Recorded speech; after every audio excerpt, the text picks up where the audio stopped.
ꯑꯗꯨꯒ ꯂꯥꯛꯇꯣꯏꯔꯥ ꯑꯣ ꯑꯗꯨꯅ ꯑꯣꯏꯃꯥꯜꯂꯦ ꯊꯥꯕꯒ ꯃꯤ ꯆꯪꯉꯛꯇ꯭ꯔꯤꯗꯨ ꯅꯠꯇ꯭ꯔꯥ ꯀꯩꯅꯣ ꯊꯤꯔꯤꯃꯤꯅ ꯌꯦꯡꯉꯤꯃꯤꯅ ꯀꯩꯒꯤꯅꯣ ꯌꯨꯇꯨꯕꯅ ꯀꯩꯒꯤꯅꯣ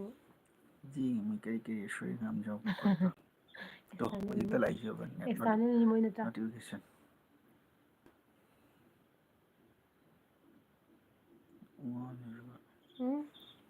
ꯁꯤꯗ ꯂꯥꯛꯑꯅꯦꯕ ꯂꯥꯛꯑꯦ ꯈꯨꯃꯟ ꯍꯥꯟꯅ ꯂꯥꯛꯑꯦ ꯉꯁꯤꯗꯤ ꯍꯥꯏ ꯈꯨꯃꯟ ꯀꯩ ꯏꯟꯖꯥꯡ ꯆꯥꯔꯛꯀꯦ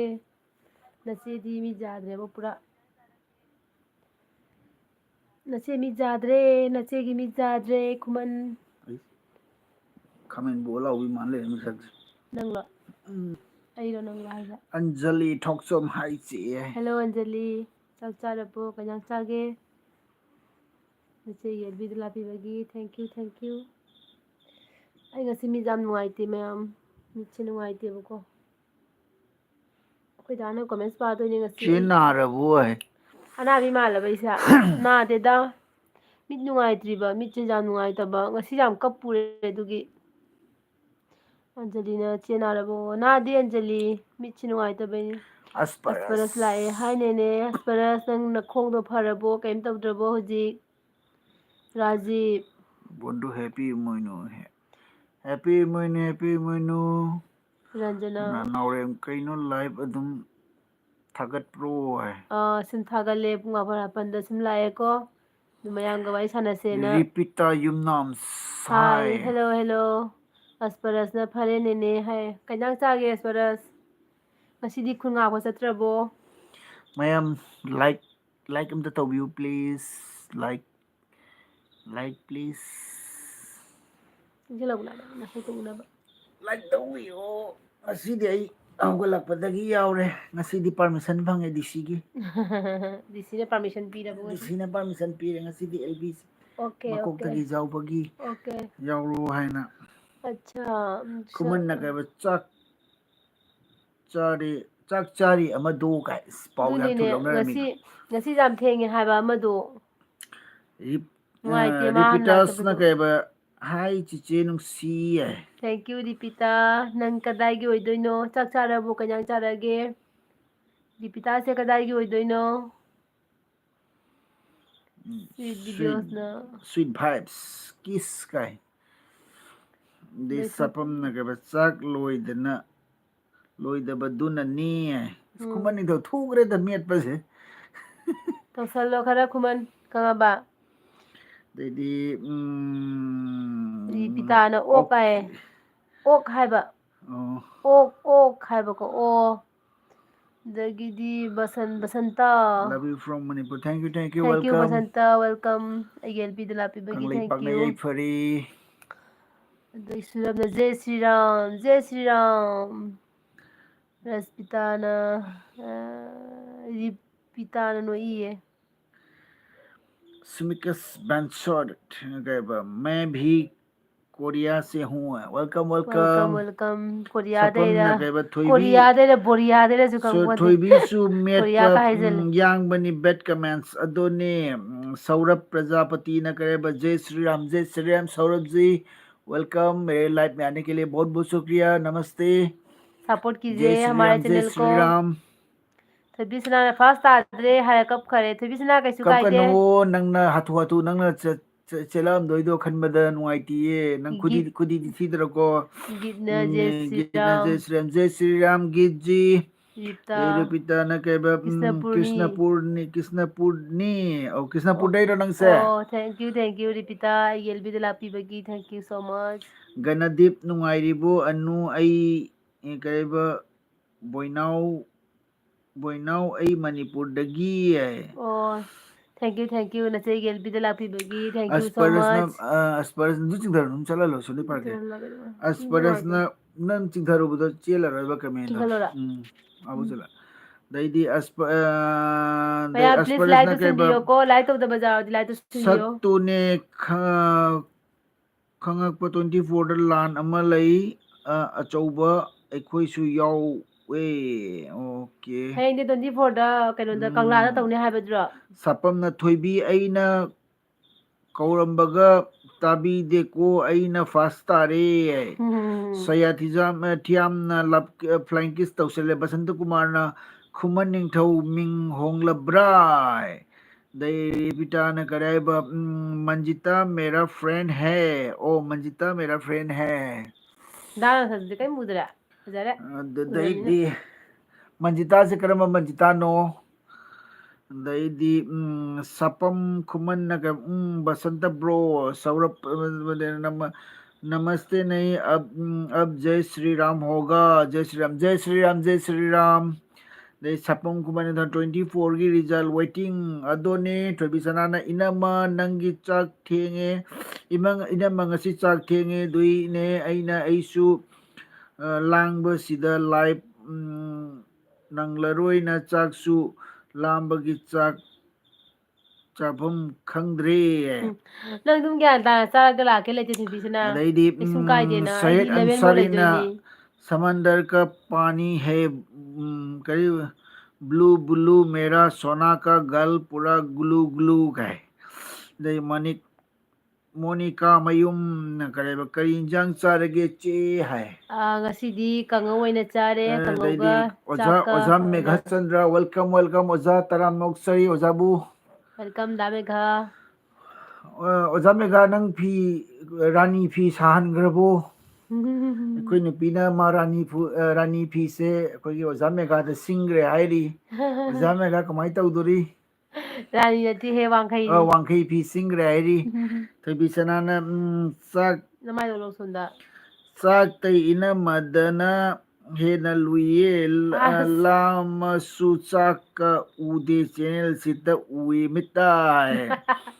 ꯑꯗꯩ ꯌꯥꯝ ꯅꯨꯡꯁꯤꯀꯣ ꯅꯪꯒꯤ ꯑꯩꯈꯣꯏ ꯋꯥꯍꯩꯁꯦ ꯅꯤꯡꯊꯧꯅ ꯀꯩꯕ ꯆꯦꯟꯅꯨ ꯈꯨꯃꯟ ꯊꯣꯏꯕꯤꯁꯦ ꯄꯨꯛ ꯊꯜꯂꯝꯃꯔꯣꯏ ꯑꯁ ꯃꯥ ꯋꯥꯕꯤꯔꯤꯅꯦ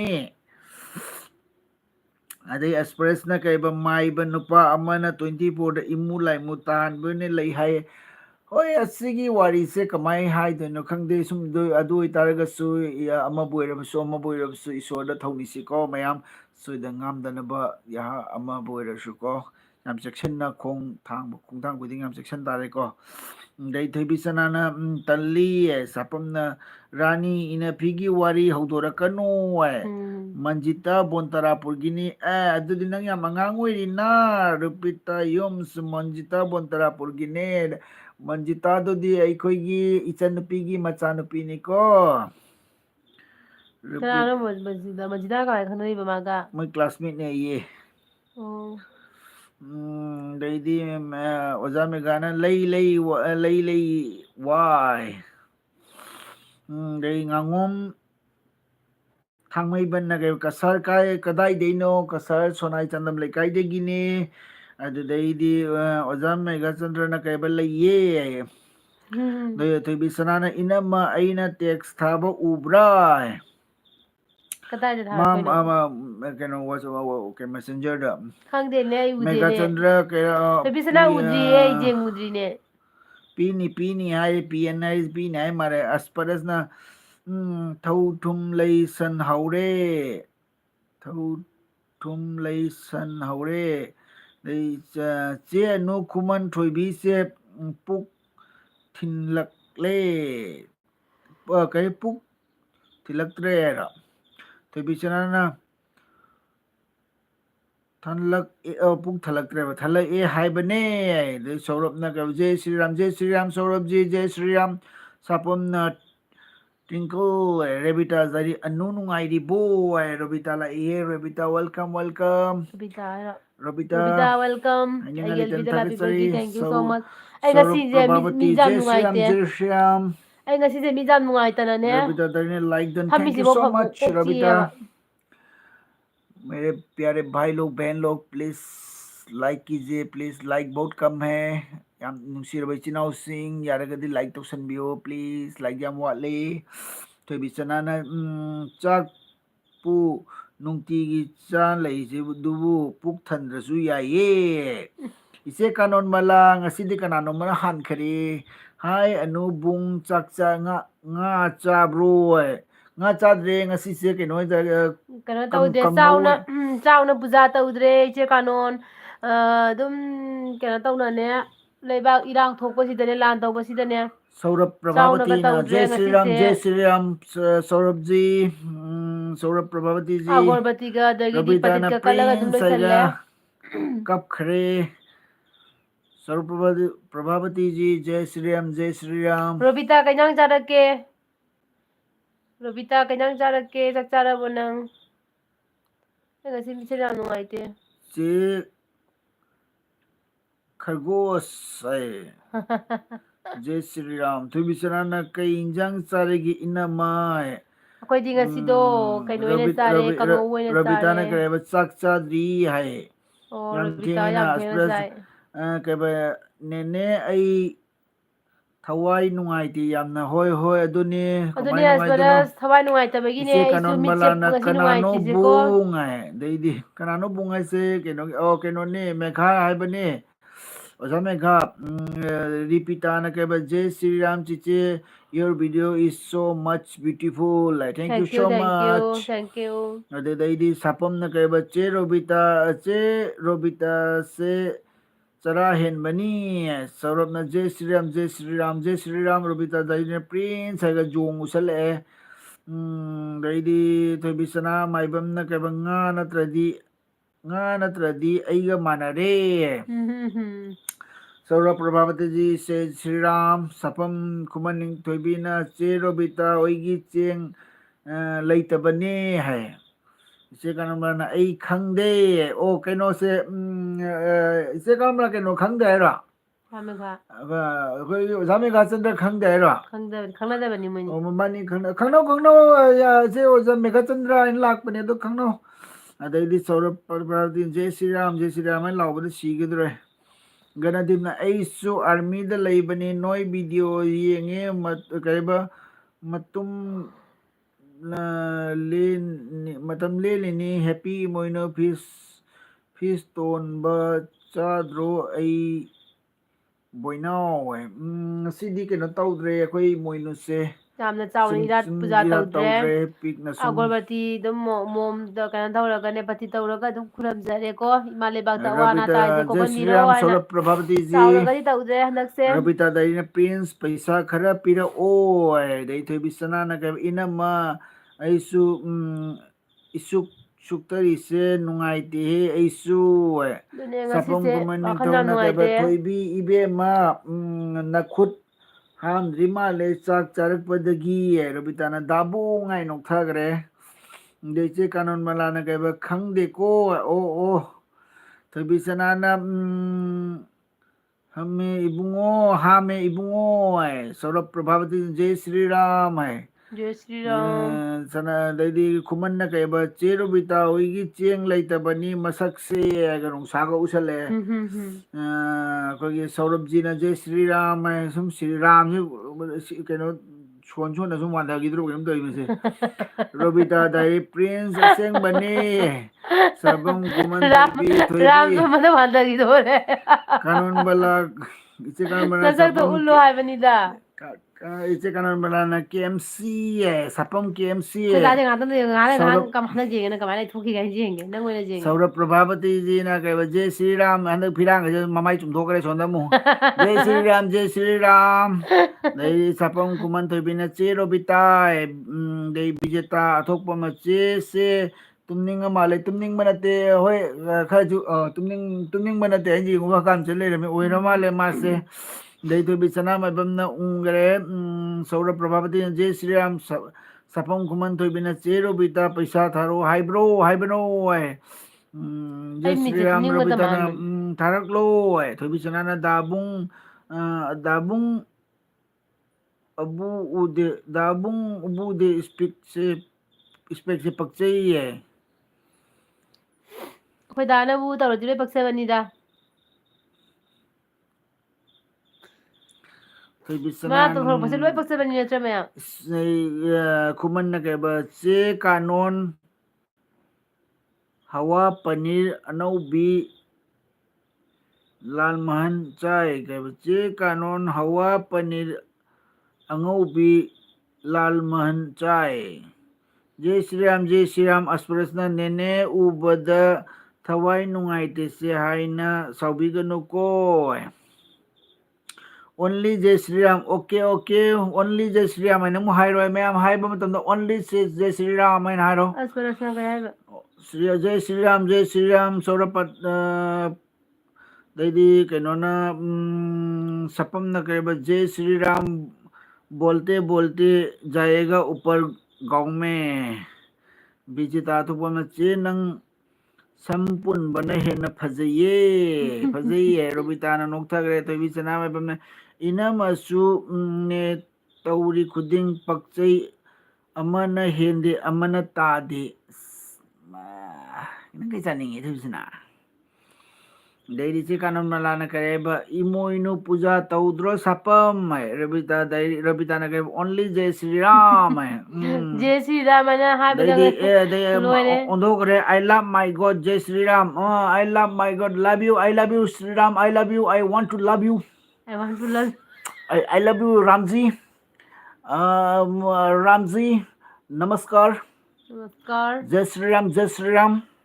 Jai Sri Ram. Sapam khuman thobina che kanon company da kadai pujano hai Mani dei ne. thobi sanana dabung kem chaning de hai dei di saurabh prabhavati Jai Shri Ram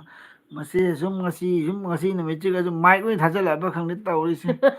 Rabita dai no Computer only Jai halai Shri na Ram ni. adoni dei di gandlap na kaiba Jai Shri Ram sung haijilla adi Allahu Akbar haijillo daidi sapam khuman na kaiba che anu khuman amta seng na hairo thoibiga aiga se kanana hena nungsi Thobina heli. saurab tahobra khuman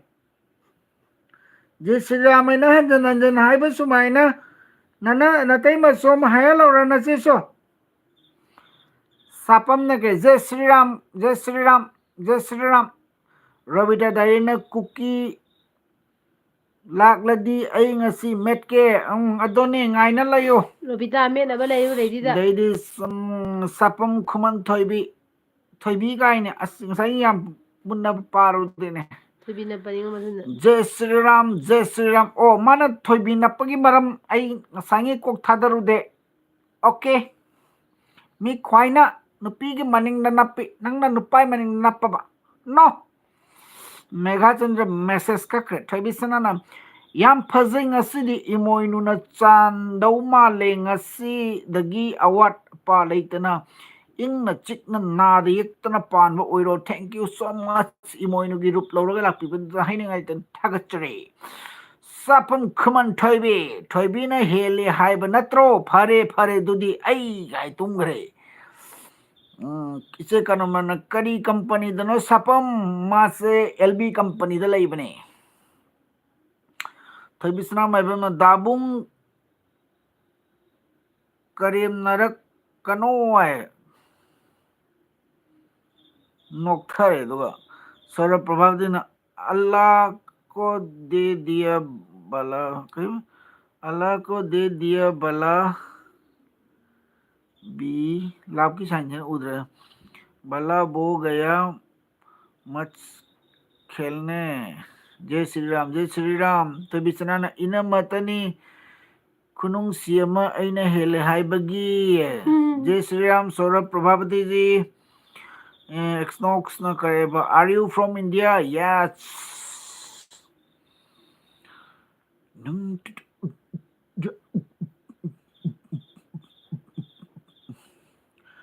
khuman na kareba ai kaino che kanon bala baliye che kanon baliyera construction lambi da aidi auto electrical helper hai Saurabh Prabhavati ji na Jai Shri Ram hai ngasi je ingwanda sum Shri Ram solan bada sidori ne tawis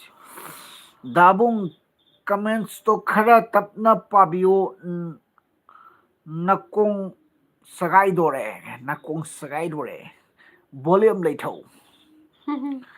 Jai Shri Ram Saurabh Prabhavati ji yes ma ngasi akhoi ama mayam tumna ba guli chasingrba keno Makok nuangaitre. Deidi Kalaton Kamal yam nungsi. Thank you so much. Oh, ai comment le pije le pam ne ma thonda. Ai comment je tai de lep ke je kai no sibu.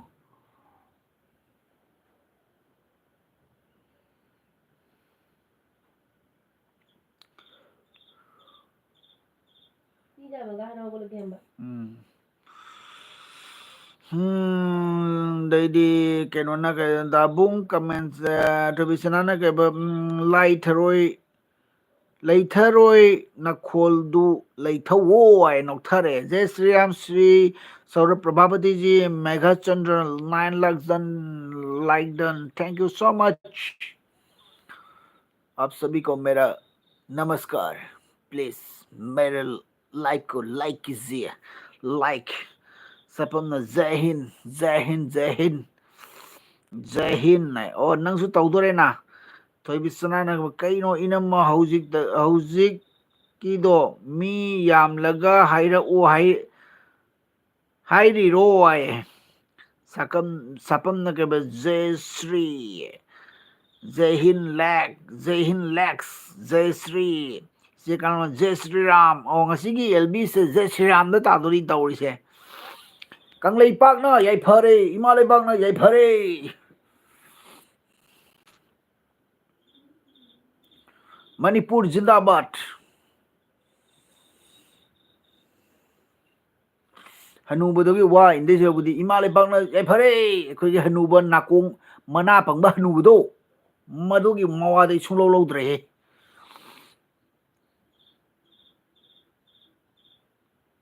hey lalpai daidi thobisana noi je Sri yam tauningbra loi sorage sudak lage nungthang na pire je kanthong kamaina kari mathel sare ngasi se kangawin na sare daidi anox na ka are you from India bro yes daidi sapong kumana je thoibi sapong kuman thoibi na je thoibi thoibi sana laude dabung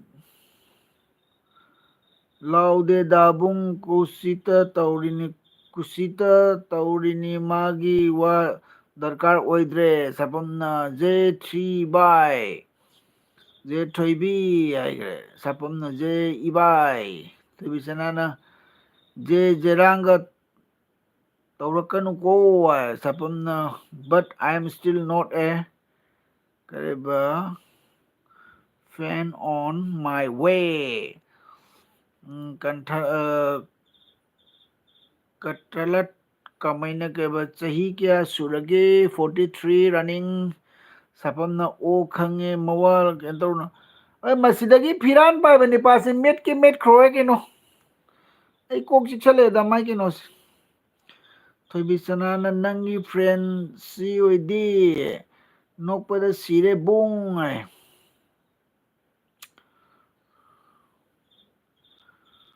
met के met खरो मदा उजनिंद्रे Khwarakpam Biki Singna bro happy moino Nox na kare but oof I like Indians thank you so much Tabisana taugre yam ware angau bra kaino taure ni phuk mok ni Kalathon kamaina dagi ming kai kauge ai ming se satajit kaure ko abung ai na su kaure daidi khwarakpam bikina bro pung kaya da tum doino ai se ngasi se khangde pung 12 gumba mukti tado male se kanamra okay thoibi hai ai comment se heng kaino le se ke gina hang de heng sali se ke gina comment se ta lep khi bako oza mega chandra na thoibi sanana kai ba ina ma tumbiu ma se makok kyam ti nungai tre ngasai de gina mana makok nungai tai re se ko de mega oza me khana kai ba thajaba mafam da lai le hai ne ram pigera Allah pi oigera ꯁꯥꯟꯇꯤ ꯑꯣꯏ ꯀꯩꯕ ꯁꯥꯟꯇꯤ ꯑꯣꯏꯒꯦꯔꯥ ꯊꯥꯖꯔꯗꯤ ꯂꯥꯏ ꯂꯩꯕꯅꯦ ꯅꯤ ꯁꯄꯝ ꯈꯨꯃꯟ ꯂꯣꯅ ꯊꯣꯏꯕꯤ ꯅꯪ ꯀꯩꯕꯤꯒꯅꯨꯀꯣ ꯀꯅꯥꯒꯤ ꯋꯥ ꯂꯧꯗꯣꯏꯅꯣ ꯍꯥꯏꯈꯤꯗꯣ ꯑꯦꯅꯣꯛꯁꯅꯒ how long will you do this live stream ꯊꯣꯏꯕꯤꯁꯅꯥꯅ ब्रो इंग्लिश में मत बोलो हिंदी में बोलो हमको इंग्लिश नहीं पता नहीं है तो बिसना माइबम नंगी सपम been trying to make sure your day with my family and the same I think I oi ma thoibi aseng bairo sabam na dudi chatlo ra khoi pam sing na bro pai diye khoi dai thoibi sanana ꯑꯩꯉꯣꯟꯗ ꯍꯥꯏꯔꯛꯑꯣ ꯃꯀꯣꯛ ꯅꯨꯡꯉꯥꯏꯇꯦꯅ ꯉꯁꯥꯏꯗꯩ ꯍꯥꯏꯔꯛꯄꯅꯦ ꯏꯅꯝꯃꯗꯣ ꯅꯪꯒꯤ ꯀꯩꯅꯣꯗꯨꯃ ꯇꯥꯕꯗꯩꯁꯨ ꯀꯞꯄꯦ ꯑꯗꯣ ꯉꯁꯥꯏ ꯑꯦꯐꯕꯤꯗꯒꯤ ꯀꯩꯅꯣꯃ ꯌꯦꯡꯉꯨꯕꯗꯩ ꯃꯥꯁꯦ ꯑꯣ ꯈꯣꯡꯅꯩ ꯀꯞꯄ ꯂꯩꯔꯝꯃꯦꯕ ꯑꯗꯨꯒꯤ ꯚꯤꯗꯤꯑꯣ ꯃꯇꯦꯛꯇꯨ ꯌꯦꯡꯉꯨꯕꯗꯒꯤ ꯃꯥꯁꯦ ꯌꯥꯝ ꯁꯥꯊꯤꯅ ꯊꯃꯣꯏ ꯁꯣꯛꯈꯤꯕ ꯍꯥꯏꯇꯥꯔꯦꯀꯣ ꯑꯩ ꯏꯁꯥꯃꯛꯁꯨ ꯑꯩ ꯃꯤꯇꯩ ꯄꯤ ꯇꯥꯕ ꯈꯪꯍꯧꯗꯦ ꯑꯩ ꯌꯥꯝ ꯁꯥꯊꯤꯅ ꯅꯨꯡꯉꯥꯏꯇꯦꯀꯣ ꯑꯗꯨꯒꯤ ꯀꯩꯅꯣꯗꯨꯃꯗꯤ ꯑꯩꯒꯤ ꯂꯥꯏꯐꯇ ꯄꯨꯟꯁꯤꯒꯤ ꯀꯥꯎꯔꯔꯣꯏꯀꯣ ꯑꯗꯨꯒꯤ ꯚꯤꯗꯤꯑꯣ ꯃꯇꯦꯛꯇꯨꯃꯗꯤ ꯁꯥꯊꯤꯅ ꯄꯦꯟꯗ꯭ꯔꯦ ꯑꯗꯨꯒꯤ ꯄꯦꯟꯗꯕꯗꯨꯒꯤ ꯂꯃꯟꯗꯤ ꯅꯣꯡꯃ ꯁꯣꯏꯗꯅ ꯁꯤꯡꯕ ꯉꯝꯒꯅꯤ ꯊꯣꯏꯕꯤꯁꯅꯥꯅ ꯆꯠꯈꯤꯅꯣ ꯑꯦꯅꯣꯛꯁꯅ ꯑꯣꯀꯦ ꯕꯥꯏ ꯑꯥꯏ M looking four other ꯁꯇ꯭ꯔꯤꯝꯁ okay ꯑꯗꯩꯗꯤ ꯕꯤꯀꯤꯁꯤꯡꯅ ꯊꯛꯄ꯭ꯔꯣ ꯊꯛꯇꯤꯌꯦ ꯑꯣꯖꯥ ꯃꯦꯘꯥꯅ ꯅꯪꯁꯨ ꯂꯥꯏꯅꯤꯅ ꯈꯨꯔꯝꯃꯤ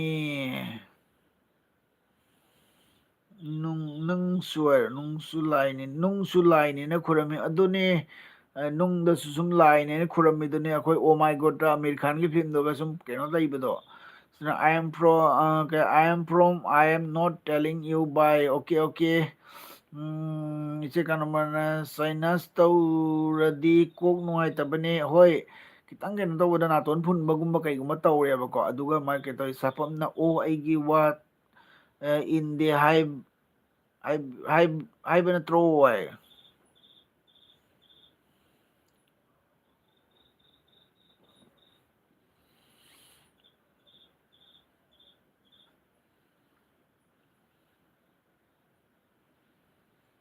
ꯊꯣꯏꯕꯤꯁꯅꯥꯅ ꯀꯩ ꯍꯥꯏꯕ ꯑꯩꯒꯤ ꯀꯩꯅꯣꯁꯦ ꯏꯟꯈꯠꯄ ꯌꯥꯗ꯭ꯔꯦ ꯊꯣꯏꯕꯤꯁꯅꯥ ꯀꯃꯦꯟꯁꯦ ꯄꯥꯕ ꯌꯥꯗ꯭ꯔꯦ ꯂꯥꯞꯀꯤ ꯁꯥꯏꯟꯁ ꯑꯃꯅꯅꯦ ꯑꯩꯉꯣꯟꯗ ꯐꯔꯛ ꯇꯥꯏꯗ ꯊꯣꯏꯕꯤꯁꯅꯥꯅ ꯀꯩ ꯍꯥꯏꯕ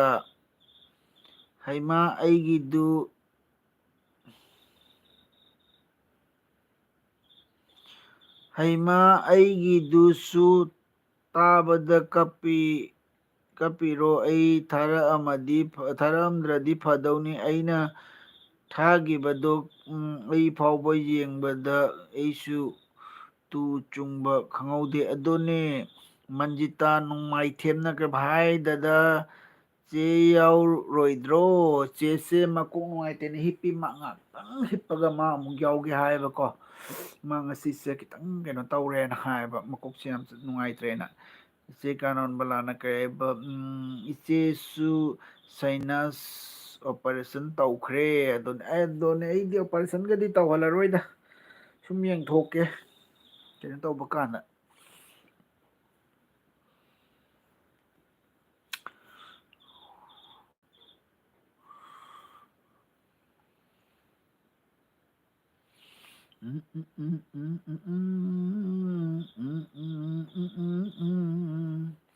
ꯀꯥꯏꯅꯔꯦ ꯍꯥꯏꯔꯒ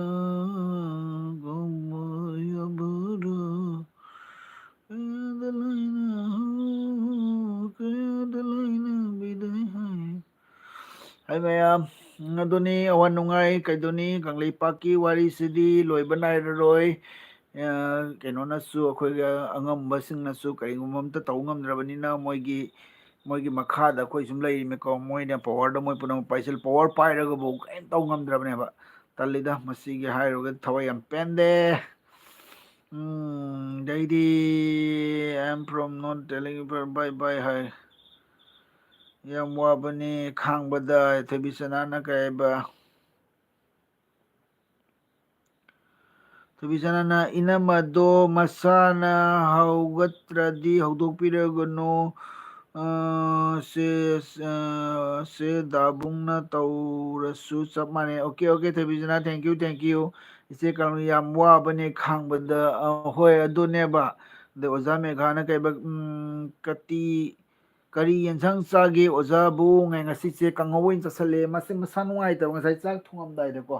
ꯃꯁꯥꯁꯦ ꯅꯨꯡꯉꯥꯏꯇ꯭ꯔꯕ ꯑꯗꯨꯗ ꯑꯩꯅ ꯃꯥ ꯄꯣꯊꯥꯍꯜꯂꯒ ꯑꯩꯅ ꯁꯨꯝ ꯀꯩꯅꯣ ꯇꯧꯔꯦ ꯑꯗꯨ ꯑꯩꯗꯤ ꯅꯨꯄꯥꯅꯦꯅ ꯁꯝꯖꯜꯂꯦꯕ ꯀꯩꯅꯣ ꯇꯧ ꯉꯥꯏꯍꯥꯛ ꯄꯣꯊꯥꯔꯣ ꯑꯗꯨꯒ ꯀꯩꯅꯣ ꯇꯧꯔꯒ ꯍꯥꯏꯔꯛꯀꯦ ꯑꯗꯨꯗꯩꯗꯤ ꯃꯤꯅꯥ ꯀꯥꯡꯉꯨꯖꯝꯅ ꯏꯃꯣꯏꯅꯨ ꯇꯧꯗ꯭ꯔꯣ ꯉꯁꯤꯁꯦ ꯁꯨꯝ ꯏꯁꯣꯔ ꯀꯥꯏꯗꯅꯕ ꯌꯥꯝ ꯀꯩꯅꯣ ꯇꯧꯅ ꯇꯧꯗ꯭ꯔꯦ ꯋꯥꯈꯜꯁꯨ ꯌꯥꯝ ꯅꯨꯡꯉꯥꯏꯇꯕ ꯍꯥꯏꯇꯥꯔꯦ ꯈꯪꯗꯦꯗ ꯀꯔꯤꯅ ꯏꯁꯣꯔꯒꯁꯦ ꯅꯤꯡꯉꯛꯇꯕ ꯍꯥꯏꯇꯥꯔꯦ ꯑꯩꯈꯣꯏꯅ ꯃꯣꯏꯗ ꯃꯤꯔꯥꯏꯕꯒꯤ ꯅꯠꯇꯕꯀꯣ ꯑꯩꯈꯣꯏꯕꯨ ꯁꯨꯝ ꯋꯥꯅ ꯊꯝꯕꯤꯕꯁꯤꯗꯀꯣ ꯁꯥꯎꯅꯤꯡꯕ ꯑꯃ ꯐꯥꯎꯖꯜꯂꯛꯄ ꯍꯥꯏꯇꯥꯔꯦ ꯊꯣꯏꯕꯤꯆꯅꯥ ꯃꯥꯏꯕꯝꯅ ꯑꯉꯝꯕꯁꯤꯡꯁꯦ ꯃꯣꯏ ꯂꯩ ꯍꯥꯏꯅ ꯆꯥꯎꯊꯣꯛꯆꯕꯗꯣ ꯐꯪꯗ꯭ꯔꯦ ꯃꯣꯏ ꯂꯩꯕ ꯀꯥꯟꯅꯕ ꯐꯪꯗ꯭ꯔꯦ ꯀꯔꯤꯝ ꯀꯥꯟꯅꯄꯣꯠꯇꯦ ꯃꯣꯏꯁꯦ ꯄꯨꯔꯥ ꯍꯧꯖꯤꯛ ꯐꯧꯋꯥꯝꯅꯦ ꯃꯣꯏꯁꯦ ꯃꯁꯥꯒꯤꯗ ꯈꯟꯕ ꯃꯤ ꯉꯥꯛꯇꯅꯤ ꯂꯩꯕꯥꯛꯀꯤ ꯈꯟꯕ ꯑꯣꯏꯇꯥꯔꯒꯗꯤ ꯅꯍꯥꯟꯅ ꯆꯣꯡꯊꯣꯛꯑꯒ ꯃꯤꯒꯤ ꯉꯔꯥꯡꯇ ꯀꯩꯅꯣ ꯇꯧꯕ ꯃꯤꯒꯤ ꯃꯣꯏꯒꯤꯗꯤ ꯌꯦꯡꯉꯨ ꯃꯤꯖꯣꯔꯥꯝꯒꯤ ꯁꯤ ꯑꯃ ꯃꯣꯏꯅꯒ ꯇꯧꯔꯛꯏꯕ ꯃꯌꯥꯝꯗꯨ ꯑꯦꯛꯁꯟꯅꯦ ꯇꯧꯔꯛꯏꯁꯦ ꯑꯦꯜ ꯃꯣꯃꯣꯇꯥ ꯗꯦꯕꯤ ꯆꯤꯆꯦ ꯀꯩ ꯑꯣꯏꯅ ꯉꯝꯗ꯭ꯔꯤꯅꯣ ꯃꯥꯁꯦ ꯀꯩꯅꯣꯅꯦ ꯀꯣꯛ ꯅꯨꯡꯉꯥꯏꯇꯕ ꯍꯥꯏꯇꯥꯔꯦꯀꯣ ꯃꯥꯁꯦ ꯉꯁꯥꯏ ꯋꯥꯏ ꯈꯔ ꯀꯞꯈ꯭ꯔꯦ ꯚꯤꯗꯤꯑꯣ ꯑꯃꯈꯛ ꯎꯔꯨꯕꯗꯒꯤ ꯑꯗꯨꯗꯩ ꯃꯥꯁꯦ ꯌꯥꯝ ꯊꯤꯅ ꯀꯞꯈ꯭ꯔꯦ ꯃꯥ ꯌꯥꯝ ꯄꯦꯟꯗꯅ ꯑꯗꯩ ꯃꯥ ꯅꯨꯡꯉꯥꯏꯈꯤꯗꯕꯅꯤ ꯏꯆꯦ ꯀꯩꯅꯣ ꯃꯩ ꯃꯥꯏ ꯇꯥꯕ ꯍꯣꯠ ꯋꯥꯇꯔ ꯇꯧꯍꯜꯂꯣ ꯑꯩ ꯅꯦꯠꯁꯦ ꯆꯞꯄ꯭ꯔꯥꯃꯦ ꯅꯨꯄꯤ ꯂꯨꯅ ꯇꯧꯕꯤꯌꯨ ꯅꯨꯄꯤꯗꯤ ꯄꯥꯡꯒꯜ ꯁꯣꯟꯕꯤꯅꯤ ꯍꯣꯏ ꯑꯣꯖꯃꯦꯒꯥ ꯑꯩꯗꯤ ꯃꯣꯏꯁꯤꯗꯤ ꯀꯩꯅꯣꯀꯣ ꯃꯣꯏꯗꯤ ꯁꯨꯝ ꯌꯥꯝꯅ ꯀꯩꯅꯣ ꯇꯧꯕꯅꯤ ꯇꯁꯦꯡꯅꯃꯛꯀꯤꯗꯤ ꯏꯃꯨꯡꯒꯤ ꯂꯥꯏꯔꯦꯝꯕꯤꯅꯤꯅꯀꯣ ꯃꯣꯏ ꯌꯥꯎꯗꯅꯗꯤ ꯏꯃꯨꯡ ꯑꯃ ꯄꯥꯟꯕ ꯑꯣꯏꯊꯣꯔꯣꯏꯗꯕ ꯋꯥꯔꯤꯅꯦꯕ ꯅꯨꯄꯥ ꯑꯃꯅ ꯌꯨꯝ ꯄꯨꯕꯒ ꯅꯨꯄꯤ ꯑꯃꯅ ꯌꯨꯝ ꯄꯨꯕ ꯅꯨꯄꯥꯒꯤꯗꯤ ꯄꯨꯁꯜꯂꯛꯄꯗꯒꯤ ꯑꯩꯈꯣꯏꯒꯤ ꯏꯄꯨꯛꯆꯥꯛ ꯊꯥꯛꯄꯒꯤ ꯀꯩꯅꯣꯗꯨꯗ ꯑꯩꯈꯣꯏꯅ ꯇꯥꯟꯖꯕꯗꯨꯅꯦꯀꯣ ꯏꯃꯨꯡ ꯃꯅꯨꯡ ꯂꯣꯏꯁꯟꯕ ꯑꯉꯥꯡꯁꯤꯡ ꯀꯦꯌꯔ ꯂꯧꯕ ꯑꯃꯁꯤꯗꯤ ꯅꯨꯄꯤꯒꯤ ꯈꯨꯠꯇꯅꯤꯅꯀꯣ ꯑꯗꯨꯅ ꯃꯣꯏꯁꯤꯗꯤ ꯑꯩꯅ ꯑꯋꯥꯡꯕ ꯊꯥꯛꯇ ꯊꯝꯃꯤ ꯑꯗꯩꯗꯤ ꯆꯞꯇꯦ ꯅꯦꯠ ꯍꯥꯏ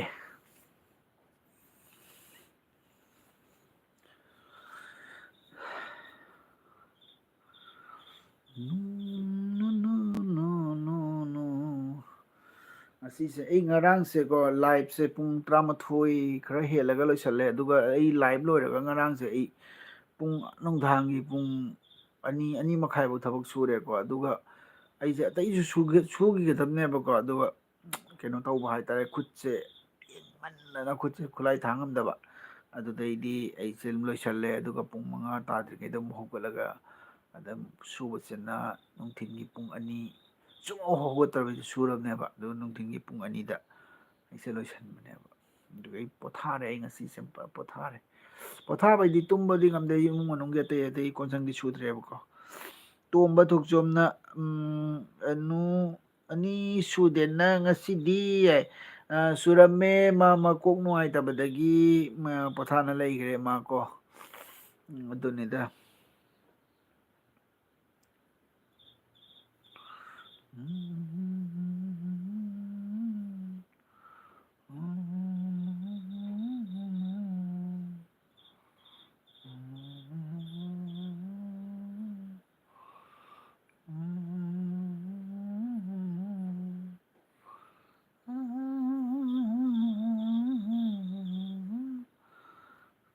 ꯏꯕꯥꯏ ꯌꯥꯝ ꯋꯥꯏ ꯇꯨꯝꯃꯒꯦ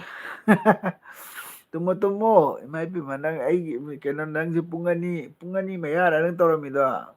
ꯄꯨꯡ 2ꯕꯨ ꯍꯦꯜꯂꯕ ꯈꯪꯗꯦ ꯅꯪ ꯄꯨꯡ ꯀꯌꯥꯐꯥꯎ ꯇꯧꯔꯝꯃꯤꯅꯣ ꯍꯧꯖꯤꯛ ꯋꯥꯏꯗ ꯂꯣꯏꯁꯤꯜꯂꯒ ꯂꯥꯛꯏꯔꯣ ꯅꯪꯁꯦ ꯇꯨꯝꯃꯣ ꯊꯦꯡꯉꯦ ꯅꯪ ꯅꯁꯥꯗꯨꯁꯨ ꯀꯩꯅꯣ ꯇꯧꯗꯕꯗꯨꯗ ꯀꯩꯁꯨ ꯀꯥꯏꯗꯦ ꯇꯣꯝꯕ ꯇꯣꯛꯆꯣꯝꯅ ꯁꯅꯥ ꯇꯨꯝꯃꯣ ꯋꯥꯔꯗꯤ ꯇꯨꯝꯃꯣ ꯀꯩꯅꯣ ꯇꯧꯔꯨꯅꯣ ꯌꯥꯝ ꯊꯦꯡꯅ ꯀꯩꯅꯣ ꯉꯥꯏꯍꯥꯛ ꯑꯣꯏꯔꯦ ꯍꯥꯏꯔꯣ ꯑꯣꯀꯦ ꯑꯗꯨꯅꯤ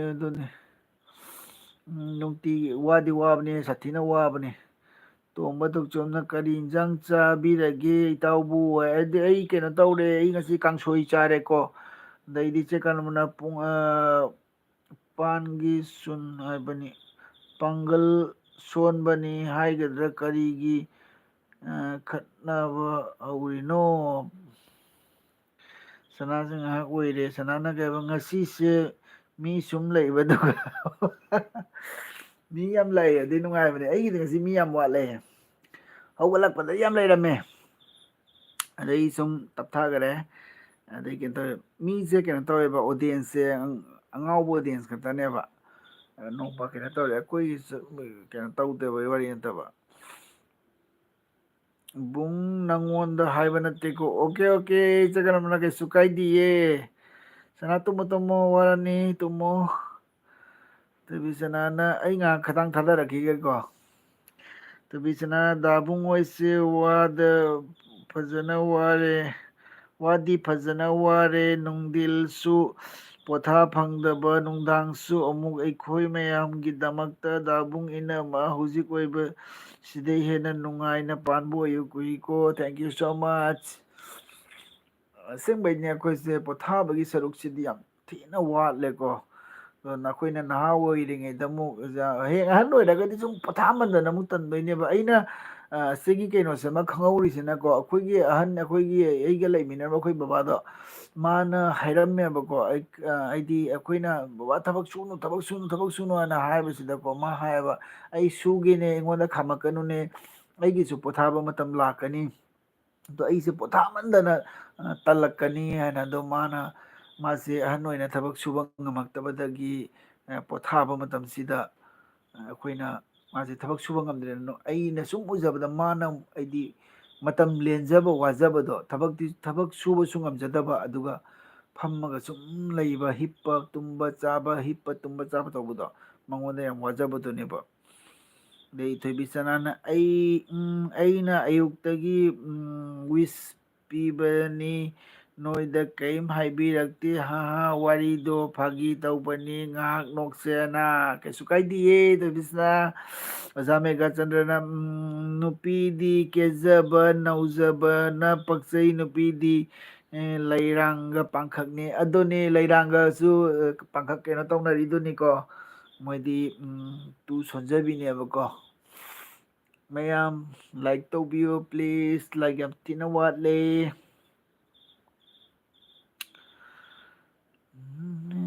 ꯑꯃꯒꯤ ꯅꯨꯡꯁꯤ ꯂꯦꯄꯨꯟꯕꯨ ꯀꯥꯏꯅꯔꯦ ꯍꯥꯏꯔꯒ ꯀꯥꯎꯕ ꯌꯥꯕꯔꯥ ꯀꯌꯥꯗ ꯂꯩꯅ ꯕꯤꯗꯥꯏ ꯍꯥꯏꯔꯤꯕ ꯕꯤꯗꯥꯏ ꯍꯥꯏꯔꯒ ꯃꯩ ꯂꯩꯇ꯭ꯔꯗꯤ ꯀꯛꯈ꯭ꯔꯦ ꯆꯦ ꯀꯥꯅꯟ ꯃꯂꯥꯅ ꯔꯦꯛꯇꯦꯠ ꯄꯤ ꯑꯦꯜ ꯁꯤꯅ ꯍꯥꯏ ꯄꯤ ꯑꯦꯜ ꯀꯦꯅ hi hello welcome P L ꯀꯦꯖꯤ ꯁꯕ ꯀꯤजिए पी एल केजी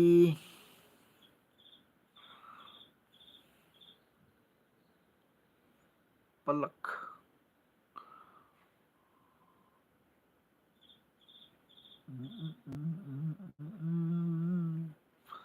ꯇꯕꯤꯖꯟ ꯗꯥꯕꯨꯡ ꯐꯥꯒꯤ ꯇꯧꯔꯣꯝꯗ ꯑꯣꯀꯦ ꯑꯣꯀꯦ ꯀꯩ ꯏꯟꯖꯥꯡ ꯆꯥꯒꯦ ꯚꯥꯏ ꯄꯦꯜꯀꯦ ꯀꯩꯅꯣꯅꯦ ꯉꯁꯤꯁꯦ ꯀꯥꯡꯁꯣꯏ ꯑꯣꯏꯅ ꯆꯥꯔꯦꯀꯣ ꯑꯗꯨꯅ ꯅꯪꯗꯤ ꯀꯩ ꯏꯟꯖꯥꯡ ꯆꯥꯔꯛꯀꯦ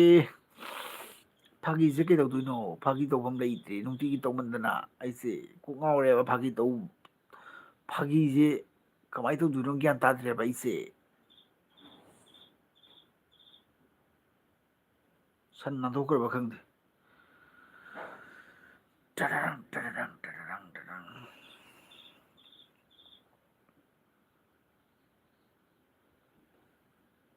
ꯊꯣꯏꯕꯤꯆꯅ ꯑꯩꯁꯨ ꯍꯥꯏꯐꯝ ꯈꯪꯗ꯭ꯔꯦ ꯅꯨꯡꯇꯤꯒꯤ ꯍꯥꯏꯃꯟꯗꯅ ꯑꯗꯨꯅꯦꯕ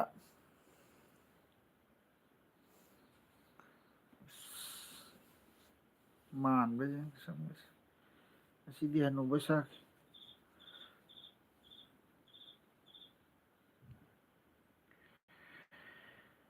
Se kanan malana fazana sao isai do bong isai se yam kan fa da bai ne se kan la kai na upai le te isai je ta ho re he kana gi na samsi gi ai sa ke na so do ka karan ke nam ma le me ai ma lak tre ba ta wi se ai pok se amuk thole tu to bisana ura ba pok me am se wariga sabam khangre dabung ina ma noini uningbagi nungsibagi laklini nungtigi laklise adone thank you so much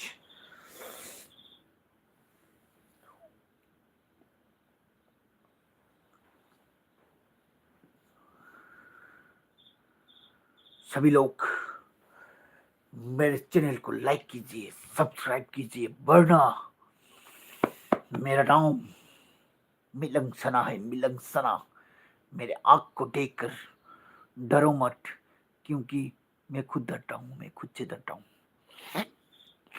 dabung pok ka ude pakhang mali uroi ochong uije udra megachan iche megachandra achik pa pamjabi kaiba mausa khoisau na re ngasidi atia su leichinna sukna mamle katan kamaina dabung se yam phajai Dauman le hero dabung se yam phajai dauman le hero kari ma hanuba malira tupi upsangira tupi uptadi kanam toi aise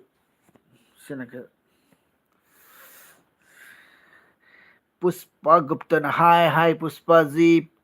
palak kaya ba ise di udi ba ise wandhagre ise masa nungaite to bichana dabung kije sakto usai aduni thoibe hai आप लोग मेरे channel को like करेगा या नहीं करेगा जल्दी बताओ वरना वरना मैं क्या करूंगा कुछ नहीं करूंगा Manipur aquarium na hi the Hazik from hi Tabichanana dabung hanubadi mande adui su tupi upana heli phajaba adoni tupi upana khar phajaba ne tupi lo thodi kilom to dro ji mung hung dam ne se wajaba ne ba kamaina dabung se yam phajai phajadau ma le dabung se yam phajadau ma le ro फजब नतीने ऐसी याद्रबनी से कसे खुइदरे कुपसले अब याद रे भाई से याद रे बा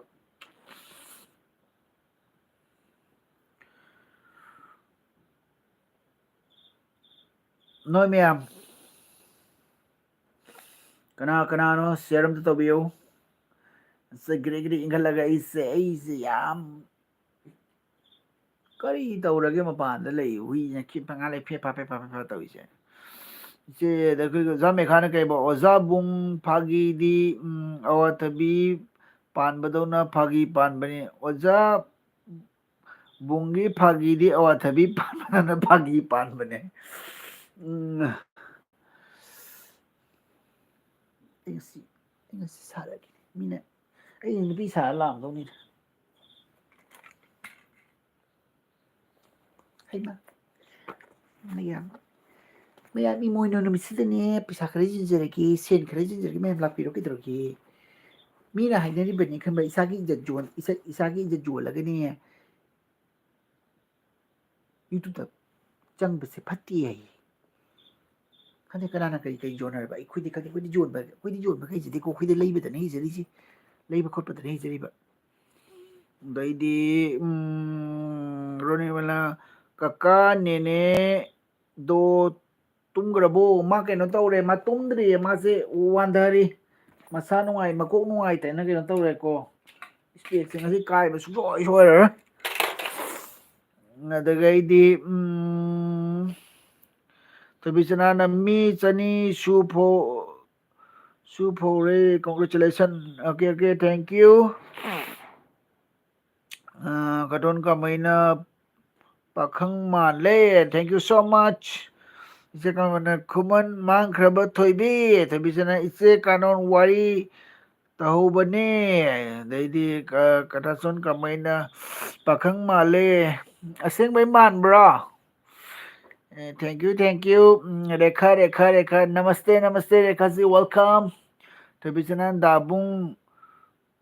ꯀꯧꯔꯔꯣꯏ ꯏꯅꯝꯃ ꯀꯧꯅꯤꯡꯉꯦ ꯍꯧꯖꯤꯛꯀꯤꯗꯣ ꯑꯗꯨꯅꯦ ꯀꯧ ꯊꯣꯔꯛꯈꯤꯗꯧꯔꯒꯦ ꯅꯣꯏꯅ ꯀꯧꯗ꯭ꯔꯒ ꯀꯅꯥꯗ ꯀꯧꯗꯣꯏꯃꯣ ꯑꯩꯗꯤꯅꯦ ꯇꯟꯖꯈ꯭ꯔꯖꯥꯠꯅꯤ ꯅꯣꯛꯁꯦ ꯃꯤꯒꯤꯅꯦ ꯂꯥꯏꯐꯁꯤꯗ ꯂꯥꯛꯀꯅꯤ ꯃꯤꯒꯤ ꯆꯦꯅꯦꯜꯁꯦ ꯁꯕꯁꯀ꯭ꯔꯥꯏꯕ ꯀꯤ ꯅꯝꯁꯜꯂꯨ ꯂꯥꯏꯛꯀꯗꯣ ꯀꯤ ꯅꯝꯃꯨ ꯃꯗꯨ ꯅꯝꯕ ꯉꯝꯗ꯭ꯔꯗꯤ ꯅꯣꯏꯅ ꯀꯩꯗꯧꯕꯒꯤ ꯅꯣꯏꯅ ꯀꯔꯤ ꯀꯥꯟꯅꯔꯤꯒꯦ ꯅꯣꯏ ꯍꯥ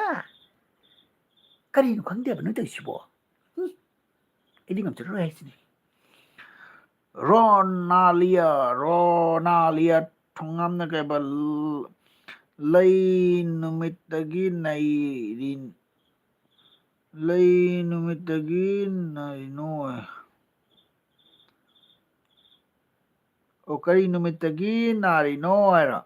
ꯉꯥꯏꯍꯥꯛ ꯃꯥ ꯀꯩꯅꯣ ꯇꯧꯕꯅꯤꯗ ꯃꯀꯣꯛ ꯅꯨꯡꯉꯥꯏꯇꯕ ꯍꯥꯏꯗꯤ ꯀꯩꯅꯣ ꯇꯧꯕꯅꯦ ꯑꯩꯈꯣꯏꯒꯤ ꯀꯞꯄꯨꯔꯦꯕ ꯃꯥꯁꯦ ꯑꯗꯨꯒ ꯚꯤꯗꯤꯑꯣ ꯑꯃꯈꯛ ꯎꯔꯨꯕꯗ ꯑꯗꯨꯏ ꯃꯥꯁꯦ ꯃꯀꯣꯛꯁꯦ ꯅꯨꯡꯉꯥꯏꯇ꯭ꯔꯦꯅ ꯑꯃꯟꯗꯤꯅ राम जी आप कैसे हो भाई हाँ मैं बिल्कुल ठीक हूँ थोबीचना राम अमुक चंगे तꯧꯏꯁꯦ ꯊꯣꯏꯕꯤꯆꯅꯅ ꯏꯆꯦꯃ ꯍꯥꯏꯕꯅꯦ ꯏꯅꯝꯃ ꯅꯠꯇꯦ ꯍꯦꯛ ꯊꯣꯝꯃꯒꯦ ꯏꯆꯦꯃ ꯍꯥꯏꯈꯤꯕ꯭ꯔꯣꯅ ꯑꯩꯉꯣꯟꯗ ꯍꯩꯃꯥ ꯑꯩꯗꯤ ꯈꯪꯖꯍꯧꯗ꯭ꯔꯦ ꯋꯥꯔꯧ ꯌꯥꯗꯤꯌꯦ ꯊꯣꯏꯕꯤꯁꯅꯥꯎ ꯅꯪꯁꯤꯅꯅꯦ ꯋꯥꯔꯧ ꯄꯨꯔꯧ ꯆꯥꯎꯔꯝꯒꯖꯥꯠꯅꯤ ꯅꯪ ꯁꯤꯃ ꯇꯟꯖꯈ꯭ꯔꯖꯥꯠꯅꯤꯕꯣ ꯆꯥ ꯀꯩꯒꯤ ꯀꯞꯄꯨꯏꯅꯣ ꯔꯣꯅꯥꯂꯤꯌꯥꯅ ꯃꯥꯁꯦ ꯀꯩꯅꯣ ꯇꯧꯕ ꯚꯤꯗꯤꯑꯣ ꯑꯃꯈꯛ ꯉꯁꯤ ꯏꯝꯐꯥꯜꯒꯤ ꯚꯤꯗꯤꯑꯣ ꯑꯃꯈꯛ ꯎꯔꯨꯕꯗꯀꯣ ꯑꯗꯨꯅ ꯃꯥ ꯀꯞꯄꯤꯃꯦ ꯀꯇꯥꯇꯣꯟ ꯀꯃꯩꯅ ꯃꯥꯜꯂꯦ ꯊꯦꯡꯛ ꯌꯨ ꯁꯣ ꯃꯆ ꯅꯥꯇꯣꯟ ꯐꯨꯜꯂꯦ मैं कहाँ हूँ ꯍꯩꯃꯥ ꯀꯩꯅꯦꯒꯦ ꯁꯤꯗꯤ ꯑꯗꯨꯅꯦꯕ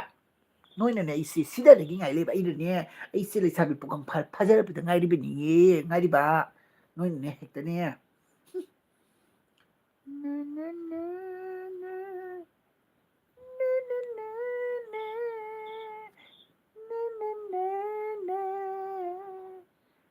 ꯑꯍꯥꯟꯕ ꯆꯪꯕ ꯃꯤꯅꯒ ꯎꯔꯗꯤ ꯑꯩꯁꯦ ꯁ꯭ꯋꯥꯏ ꯂꯥꯎꯗꯃꯤ ꯊꯃꯣꯏꯒꯗꯣ ꯇ꯭ꯔꯤꯡ ꯂꯥꯎꯅ ꯈꯤꯡꯗꯣꯔꯤꯕꯅꯤ ꯑꯩꯁꯦ ꯑꯍꯥꯟꯕ ꯆꯪꯉꯛꯄ ꯃꯤꯒꯗꯤ ꯀꯤꯕ ꯑꯃ ꯌꯥꯎꯗꯣꯔꯤꯕꯅꯤ ꯃꯣꯏ ꯇꯧꯔꯤꯁꯦ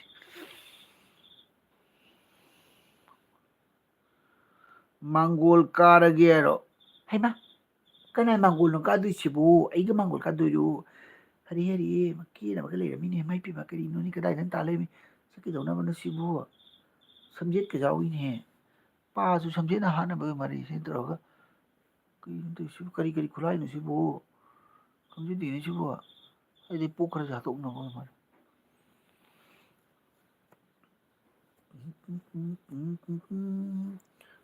ꯅꯨꯡꯁꯤ ꯂꯤꯄꯨꯟꯕꯨ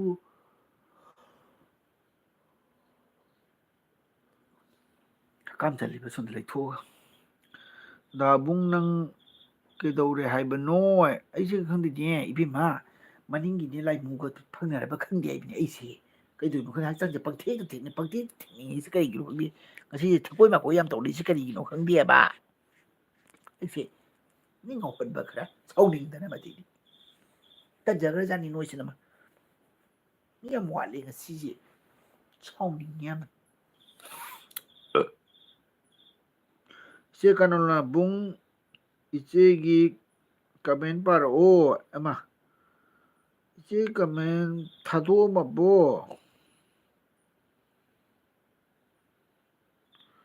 ꯄꯥꯗꯤ ꯄꯥꯈꯤꯕꯅꯦ ꯑꯩꯁꯦ ꯃꯊꯛꯇ ꯀꯥꯈ꯭ꯔ ꯃꯥꯜꯂꯦ ꯕ꯭ꯔꯖꯀꯥꯟꯇ ꯁꯔꯃꯅ ꯇꯥꯃꯣ ꯆꯥꯛ ꯆꯥꯔꯕꯣ ꯆꯥꯔꯦ ꯕ꯭ꯔꯖꯀꯥꯟꯇ ꯑꯗꯒꯤꯗꯤ ꯅꯪꯗꯤ ꯆꯥꯔꯕꯣ ꯔꯣꯃꯤꯂꯥ ꯊꯣꯉꯥꯝꯅ ꯀꯩꯕ ꯅꯃ ꯍꯥꯏꯖꯩ ꯄꯤꯡ ꯑꯃ ꯅꯗꯦꯍꯤ ꯍꯧꯔꯤꯅꯣ ꯃꯃꯥ ꯍꯥꯏꯖꯩ ꯄꯤꯡꯃ ꯍꯥꯗꯤ ꯔꯣꯃꯤꯂꯥ ꯊꯣꯡ ꯀꯩ ꯍꯥꯏꯅꯣ ꯒ꯭ꯌꯥꯟ ꯇꯥꯗ꯭ꯔꯦ ꯑꯩꯁꯦ ꯒ꯭ꯌꯥꯟ ꯑꯝꯇ ꯇꯥꯗ꯭ꯔꯦ ꯄꯨꯁꯄꯥ ꯀꯦꯆꯅ ꯍꯥꯏ ꯇꯩ ꯍꯜꯂꯣ ꯄꯨꯁꯄꯥ ꯋꯦꯜꯀꯝ ꯑꯗꯩꯗꯤ ꯃꯦꯘꯥꯆꯟꯗ꯭ꯔꯅ ꯂꯣꯏ ꯄꯥꯟꯗ꯭ꯔꯦ ꯊꯣꯏꯕꯤꯆꯅꯥꯅ ꯃꯤ ꯂꯥꯛꯑꯣ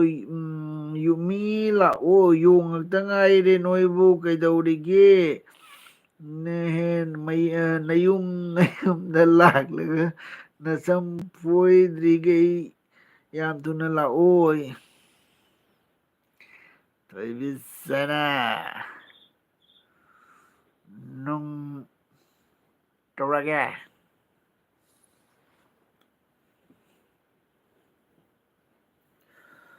ꯑꯩꯅ ꯇꯧꯔꯤꯕ ꯑꯩꯅ ꯄꯥꯔꯤꯕ ꯀꯃꯦꯟꯠ ꯈꯨꯄꯥꯁꯤꯕꯨ ꯅꯣꯏ ꯄꯦꯟꯗ꯭ꯔꯕꯣ ꯑꯩꯅ ꯆꯝꯅ ꯍꯥꯏꯖꯕ ꯈꯛꯇꯅꯤ ꯑꯗꯨꯗ ꯅꯪꯅ ꯑꯗꯨꯛ ꯊꯃꯣꯏ ꯁꯣꯛꯅ ꯐꯣꯡꯗꯣꯛꯄꯤꯔꯛꯏꯁꯤ ꯀꯩꯒꯤꯅꯣ ꯍꯩꯃꯥ ꯍꯩꯃꯥ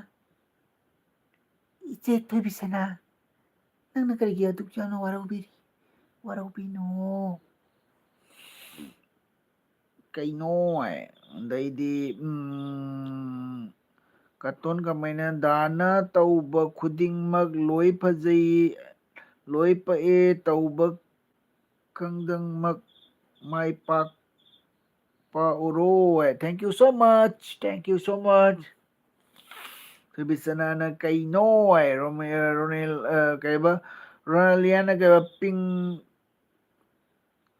ꯄꯨꯡ ꯀꯌꯥꯗꯒꯤ ꯍꯧꯔꯤꯅꯣ ꯍꯥꯏꯔ 9ꯗꯒꯤꯅꯦ ꯄꯨꯡ 9ꯗꯒꯤ ꯍꯧꯔꯒ 11 ꯐꯧ ꯑꯗꯨꯃꯥꯏꯅ ꯇꯧꯔꯦ ꯑꯗꯣ ꯃꯤ ꯂꯩꯔꯒꯗꯤ ꯁꯨꯝ 11:30ꯒꯨꯝꯕ ꯑꯗꯨꯃꯥꯏꯅ ꯁꯨꯝ ꯇꯧꯏꯀꯣ ꯏꯆꯦ ꯀꯅꯝꯕꯔꯅ ꯑꯝꯇ ꯌꯦꯡꯉꯣ ꯕꯨꯡ ꯍꯥꯏ ꯃꯊꯛꯇ ꯆꯠꯈꯤꯔꯣ ꯏꯆꯦ ꯀꯔꯝꯂꯥ ꯌꯦꯡꯒꯦ ꯏꯆꯦ ꯊꯣꯏꯕꯤꯁꯅꯥꯅ ꯍꯩꯃꯥ ꯃꯥ ꯕꯦꯠꯇꯒꯤ ꯃꯨꯛ ꯇꯦꯛꯈ꯭ꯔꯦ ꯃꯤ ꯑꯁꯤꯕꯨ ꯕꯦꯠꯇꯒꯤ ꯑꯃꯨꯛ ꯕ꯭ꯔꯖꯀꯥꯟꯇ ꯁꯨꯃꯥꯡ ꯂꯤꯂꯥ ꯌꯥꯎꯕ ꯌꯥꯔꯦ ꯊꯦꯡꯀ꯭ꯌꯨ ꯕ꯭ꯔꯖꯀꯥꯟꯇ ꯀꯔꯤ ꯃꯤꯡ ꯀꯧꯒꯦ ꯏꯕꯥꯏ ꯑꯩꯒꯤ ꯃꯤꯡꯂꯣ ꯑꯩ ꯃꯤꯡꯁꯦ ꯁꯠꯇ꯭ꯌꯖꯤꯠ ꯀꯧꯔꯦꯀꯣ ꯁꯨꯝ ꯕꯨꯡ ꯍꯥꯏꯔꯒꯁꯨ ꯈꯪꯉꯤ ꯏꯆꯦ ꯀꯅꯟꯃꯂꯥꯒꯤ ꯀꯃꯦꯟ ꯑꯃꯨꯛꯇꯪ ꯊꯤꯒꯦꯀꯣ ꯃꯌꯥꯝ ꯋꯥꯔꯧ ꯌꯥꯗꯦ ꯏꯆꯦ ꯀꯅꯟꯃꯂꯥꯒꯤ ꯈꯨꯃꯟ ꯃꯥꯡꯈ꯭ꯔꯦ ꯊꯣꯏꯕꯤ ꯑꯁꯤꯁꯤꯔꯣ ꯑꯁꯤꯒꯤ ꯃꯈꯥꯗꯗꯤ ꯂꯩꯇ꯭ꯔꯦ ꯈꯨꯃꯟ ꯃꯥꯡꯈ꯭ꯔꯦ ꯊꯣꯏꯕꯤꯒꯤ ꯃꯈꯥꯗ ꯕꯨꯡ ꯅꯣꯏꯒꯤ ꯑꯦꯜꯕꯤꯗꯤ ꯑꯋꯥ ꯄꯣꯊꯥꯐꯝꯅꯤ ꯑꯣ ꯍꯣ ꯏꯆꯦ ꯀꯃꯂꯥ ꯊꯦꯡꯀ꯭ꯌꯨ ꯁꯣ ꯃꯆ ꯍꯥꯏꯅꯤꯡꯉꯥꯏ ꯂꯩꯇꯅ ꯊꯥꯒꯠꯆꯔꯤ ꯃꯌꯥꯝꯒꯤ ꯈꯤꯇꯪ ꯑꯣꯏꯔꯕꯁꯨ ꯃꯤꯒꯤ ꯊꯃꯣꯏꯕꯨ ꯁꯨꯝꯍꯠꯄ ꯉꯝꯂꯤꯕ ꯑꯁꯦ ꯑꯩꯒꯤ ꯆꯥꯎꯔꯕ ꯂꯥꯏꯕꯛ ꯐꯕꯅꯤ ꯊꯦꯡꯀ꯭ꯌꯨ ꯁꯣ ꯃꯆ ꯏꯆꯦ ꯀꯅꯃꯂꯥ ꯍꯥꯏꯅꯤꯡꯉꯥꯏ ꯂꯩꯇꯅ ꯊꯥꯒꯠꯆꯔꯤ ꯑꯗꯩꯗꯤ ꯊꯣꯏꯕꯤꯁꯅꯥꯅ ꯆꯦ ꯀꯥꯅꯣꯟ ꯂꯥꯏꯐꯁꯦ ꯑꯋꯥ ꯄꯣꯊꯥꯐꯝꯅꯤ ꯍꯥꯏꯕꯗꯨ ꯅꯠꯇ꯭ꯔꯣ ꯑꯗꯨꯅꯦ ꯊꯦꯡꯀ꯭ꯌꯨ ꯁꯣ ꯃꯆ ꯑꯩꯒꯤ ꯑꯦꯜꯕꯤꯗ ꯁꯨꯝ ꯀꯟꯇꯤꯅ꯭ꯌꯨ ꯑꯣꯏꯅ ꯂꯩꯕ ꯏꯆꯤꯜ ꯏꯅꯥꯎ ꯈꯔ ꯂꯩꯀꯣ ꯃꯣꯏꯗꯤ ꯄꯨꯟꯁꯤꯒꯤꯁꯨ ꯀꯥꯎꯕꯁꯨ ꯉꯝꯂꯔꯣꯏ ꯍꯥꯏꯅꯤꯡꯉꯥꯏ ꯂꯩꯇꯅ ꯊꯥꯒꯠꯆꯔꯤ ꯇꯨꯂꯛꯅ ꯀꯩꯕ ꯌꯥꯝ ꯏꯆꯦ ꯆꯍꯤ ꯀꯌꯥ ꯅꯨꯡꯁꯤꯅꯒꯦ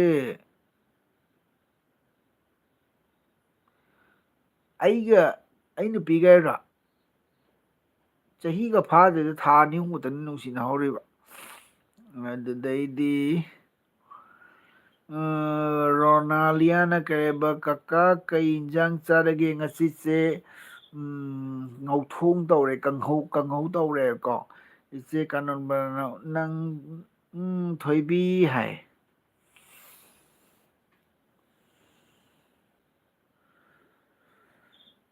ꯃꯌꯥꯝ ꯑꯩꯒꯤ ꯂꯥꯏꯐꯁꯦ ꯈꯔꯅꯤ ꯂꯩꯔꯒꯗꯤ ꯄꯣꯊꯥꯔꯒꯅꯤ ꯑꯗꯣ ꯈꯔꯅꯤꯇꯪꯒ ꯌꯦꯡꯒꯦ ꯃꯥꯟꯗꯦꯗ ꯌꯥꯝꯅ ꯅꯨꯡꯁꯤꯅꯩꯗꯨꯒꯤꯅꯦ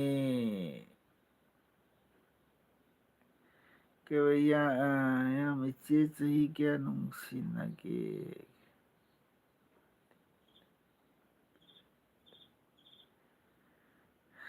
ꯊꯣꯏꯕꯤꯁꯅꯥ ꯗꯥꯕꯨꯡ ꯑꯃꯗꯤ ꯏꯅꯝꯃꯒꯤ ꯃꯌꯥꯝꯒꯤꯗꯃꯛꯇ ꯄꯣꯛꯂꯛꯂꯕꯅꯤ ꯃꯨꯛꯕꯥꯡ ꯌꯦꯡꯂꯒ ꯃꯤꯌꯥꯝꯒꯤ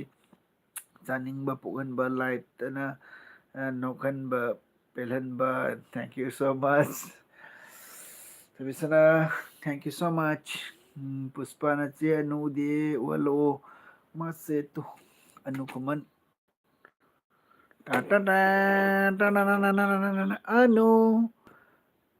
ꯑꯅꯨ ꯈꯨꯃꯟ ꯋꯥꯟꯊꯈ꯭ꯔꯦ ꯑꯅꯨ ꯈꯨꯃꯟ khuman mathagre mayam sukai tawni sidi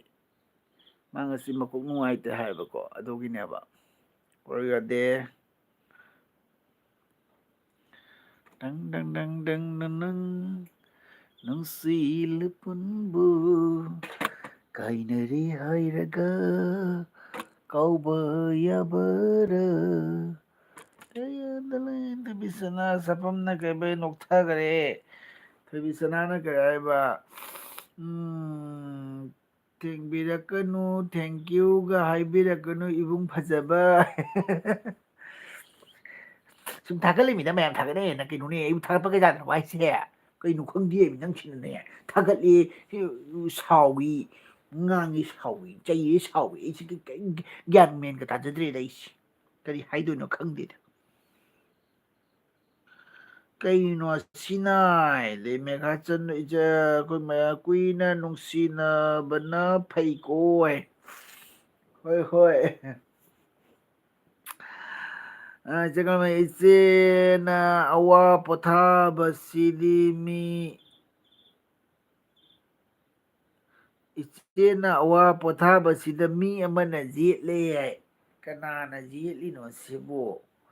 aidi khangdi kana jetlino Kaidoba yelino ise kanamala kanana jetlino haisibo Dede sapam na kaiba thoibi aisu kapure video yengu badai nang na mukadai kachinda changaga mukapuri no ibungo ise kanon malana kai haiba sapam kaida chatluge hai thoibi sana dabung aidi thagat pase hainade mina thagat lakpase o plakna ado ibai ichega tharoi thongbagi mukbang challenge tꯧꯔꯛꯑꯣ ꯑꯗꯣ ꯀꯩꯅꯣ ꯇꯧꯔꯦ ꯊꯔꯣꯏ ꯐꯪꯗꯕꯩꯅꯤ ꯍꯧꯖꯤꯛꯁꯦ ꯑꯩꯈꯣꯏ ꯁꯤꯗ ꯊꯔꯣꯏꯗꯤ ꯌꯥꯝ ꯋꯥꯏꯑꯦꯕꯀꯣ ꯊꯔꯣꯏ ꯐꯪꯗꯕꯅꯤ ꯊꯔꯣꯏ ꯐꯪꯉꯀꯥꯟꯗ ꯁꯣꯏꯗꯅ ꯇꯧꯖꯔꯛꯀꯦꯀꯣ ꯑꯗꯩꯗꯤ ꯁꯥꯐꯝꯅꯒ ꯆꯦ ꯀꯥꯅꯣꯟ ꯚꯤꯗꯤꯑꯣ ꯌꯦꯡꯂꯨꯕꯅꯦ ꯑꯗꯩ ꯀꯩꯅꯣꯗꯥꯒꯤ ꯂꯥꯏꯐꯁꯤ ꯌꯥꯝꯅ ꯄꯥꯝꯃꯦ ꯊꯦꯡꯛ ꯌꯨ ꯁꯣ ꯃꯆ ꯊꯣꯏꯕꯤꯁꯅꯥꯅꯕ ꯀꯞꯅꯔꯔꯣꯏ ꯅꯣꯏ ꯊꯣꯛꯄ ꯄꯪꯀꯞꯇ ꯀꯞꯅꯔꯣ ꯅꯣꯏ ꯑꯗꯨꯅꯦꯕ ꯀꯞꯄꯨꯅꯁꯨ ꯀꯩꯗꯧꯗꯣꯏꯅꯣ ꯅꯠꯇ꯭ꯔꯥ ꯀꯞꯄꯨꯅꯁꯨ ꯀꯩꯗꯧꯗꯣꯏꯅꯣ ꯏꯕꯥꯏ ꯑꯩ ꯕ꯭ꯂꯦꯡꯀꯦꯠ ꯃꯅꯨꯡꯗ ꯀꯞꯄꯨꯔꯤꯕ ꯀꯞꯄꯕꯨ ꯕ꯭ꯂꯦꯡꯀꯦꯠ ꯃꯅꯨꯡꯗ ꯀꯞꯄꯤꯗꯣ ꯀꯩꯒꯤꯅꯣ ꯐꯣꯡꯅꯗ ꯀꯞꯄ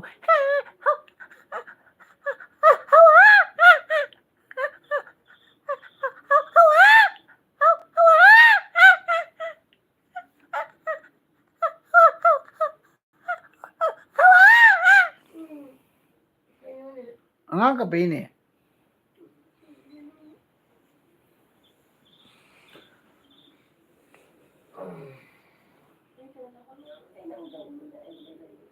ꯃꯌꯥꯝꯅ ꯅꯪ ꯌꯦꯡꯉꯦ ꯊꯥꯒꯠꯂ ꯌꯦꯡꯍꯟꯕꯅꯤ ꯍꯦꯛꯇ ꯀꯦꯃꯦꯔꯥꯁꯦ ꯄꯨꯊꯣꯛꯑꯒ ꯏꯕꯥꯏ ꯑꯩ ꯕ꯭ꯂꯥꯡꯀꯦꯠ ꯃꯅꯨꯡꯗ ꯀꯞꯄꯨ ꯏꯕꯥꯏ ꯏꯕꯥꯏ ꯀꯞꯄꯒ ꯄꯦꯜꯂꯦ ꯍꯥꯏ ꯃꯤ ꯌꯥꯝꯗꯦ ꯃꯤ 13 ꯈꯛꯇꯅꯤ ꯃꯤ 10 ꯑꯃꯨꯛ ꯍꯦꯛ ꯈꯪꯖꯥꯝ ꯌꯥꯝꯃꯤ ꯑꯃꯨꯛ ꯍꯦꯛ ꯈꯪꯇ ꯇꯠꯂꯤ ꯒ꯭ꯌꯥꯟ ꯃꯦꯟ ꯇꯥꯗꯦ ꯃꯤꯁꯦ ꯑꯗꯩꯗꯤ ꯄꯤ ꯑꯦꯝ ꯋꯥꯏꯗꯨꯔꯃꯅ ꯅꯦꯅꯦ ꯀꯀꯥ ꯍꯥꯏ ꯋꯦꯜꯀꯝ ꯋꯥꯏꯗꯨ ꯋꯦꯜꯀꯝ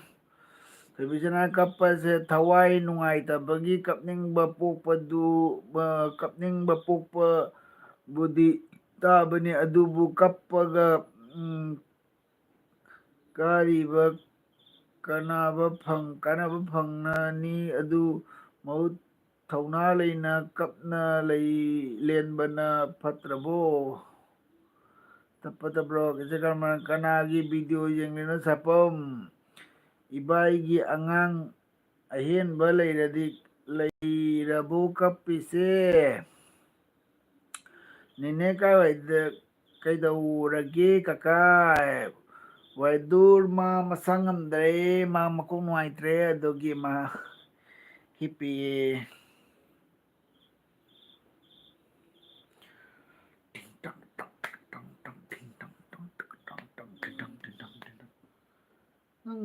ꯅꯪꯕꯨ ꯍꯣꯁ ꯇꯧꯔꯔꯣꯏꯅꯦ ꯏꯕꯦꯝꯃ ꯅꯀꯣꯛ ꯈꯔ ꯅꯨꯡꯉꯥꯏꯇ꯭ꯔꯤꯕ ꯅꯪꯕꯨ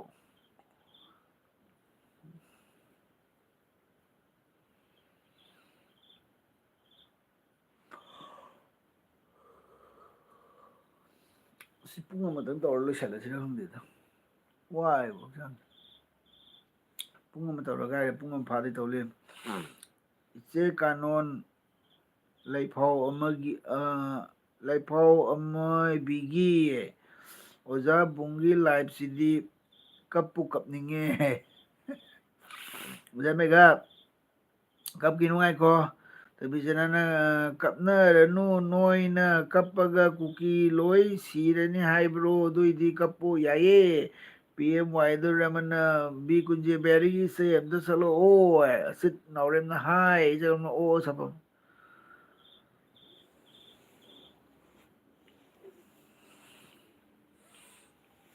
ꯄꯨꯟꯁꯤꯁꯤꯅ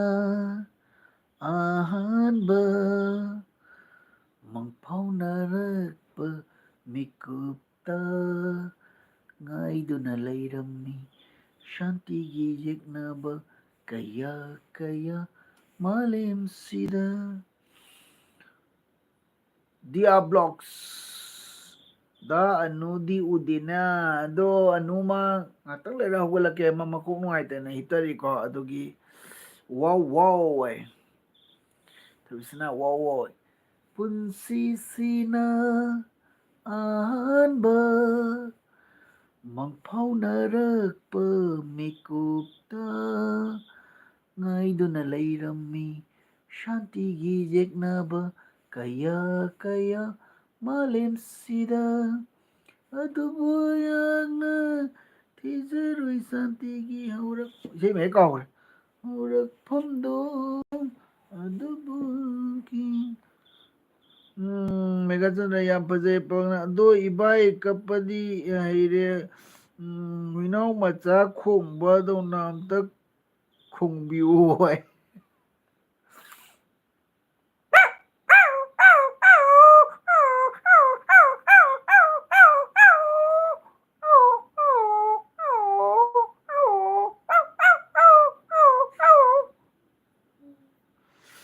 ꯑꯗꯨꯗꯩꯗꯤ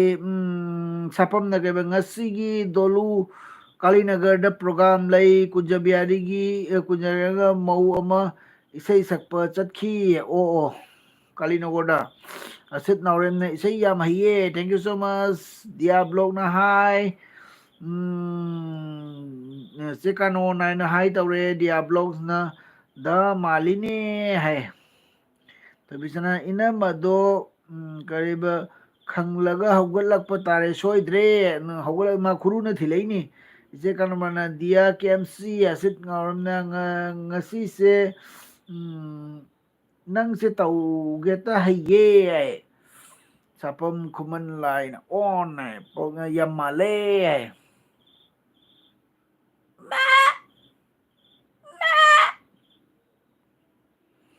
ꯗꯤꯌꯥꯕ꯭ꯂꯣꯛꯅ ꯆꯦ ꯀꯥꯅꯣꯟ ꯏꯔꯣꯟꯕ ꯑꯁ ꯏꯔꯣꯟꯕ ꯎꯔꯤ ꯍꯧꯖꯤꯛꯀꯤ ꯑꯂꯨ ꯑꯅꯧꯕꯗꯣ ꯑꯗꯨꯒ ꯎꯔꯤꯒ ꯇꯧꯔꯒ ꯏꯔꯣꯜꯂꯤ ꯁꯥꯊꯤꯅ ꯍꯥꯎꯕꯅꯦꯕꯀꯣ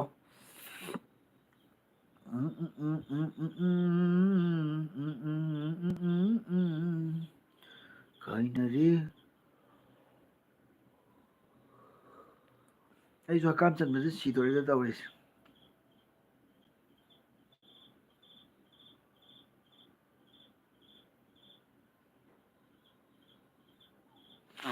ꯑꯗꯩꯗꯤ ꯗꯥꯕꯨꯡ ꯏꯁꯧ ꯑꯔꯣꯏꯕꯤꯗ ꯂꯥꯡꯉꯧ ꯑꯝꯇ ꯃꯤ ꯈꯨꯟ ꯆꯦꯟꯅꯔꯛꯀꯅꯤꯀꯣ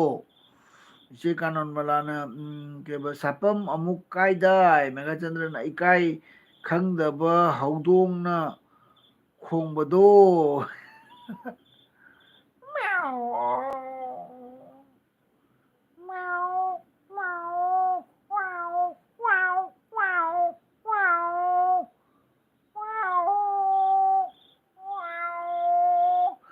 ꯑꯩꯅ ꯍꯧꯗꯣꯡ ꯈꯣꯡꯉꯒ ꯑꯩꯈꯣꯏ ꯂꯨꯁꯤ ꯂꯩ ꯌꯥꯗ꯭ꯔꯦ ꯃꯉꯣꯟꯗ ꯑꯗꯩꯗꯤ ꯆꯠꯂꯣ ꯆꯠꯂꯣ ꯃꯊꯛ ꯌꯥꯝ ꯃꯥꯜꯂꯦ ꯗꯦꯕꯂꯣꯛꯅ ꯀꯣꯃꯦꯗꯤ ꯑꯝꯇ ꯇꯧꯕꯤꯔꯛꯑꯣ ꯗꯥꯕꯨꯡ ꯍꯥꯏ ꯑꯩꯅ ꯍꯧꯗꯣꯡ ꯈꯣꯡꯕꯗ ꯀꯩꯅꯣꯁꯤ ꯌꯥꯗ꯭ꯔꯦꯕ ꯊꯣꯏꯕꯤꯁꯅꯥꯅ ꯂꯥꯡꯉꯒꯣ ꯍꯦꯠ ꯍꯥꯏꯕ꯭ꯔꯥ ꯌꯦꯡꯒꯦ ꯆꯦ ꯀꯥꯅꯣꯟ ꯑꯣꯟ ꯂꯩꯒꯦ ꯀꯃꯦꯟ ꯏꯕ ꯇꯜꯂꯦ ꯑꯣꯀꯦ ꯑꯗꯨꯗꯤ ꯈꯨꯈꯣꯡ ꯈꯨꯈꯣꯡꯗꯨꯅꯤ ꯍꯧꯗꯣꯡꯒ ꯄꯩꯔ ꯂꯥꯡꯅꯤꯡꯉꯤꯁꯦ ꯄꯥꯏꯔ ꯂꯪꯅꯤꯡꯉꯤꯁꯦ ꯍꯥꯏꯔꯣ ꯑꯁ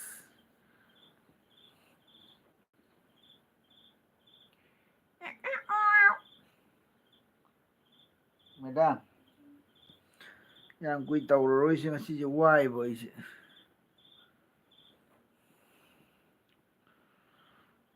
ꯇꯨꯝꯅꯤꯡꯂꯕꯣ ꯇꯨꯝꯅꯤꯡꯗꯦ ꯃꯤ ꯑꯅꯤ ꯁꯨꯔꯗꯤ ꯅꯨꯡꯉꯥꯏꯕ ꯃꯤ ꯑꯃꯈꯛꯇꯅ ꯇꯧꯕꯅꯤꯅ ꯋꯥꯏꯑꯕꯀꯣ ꯑꯣꯟꯅ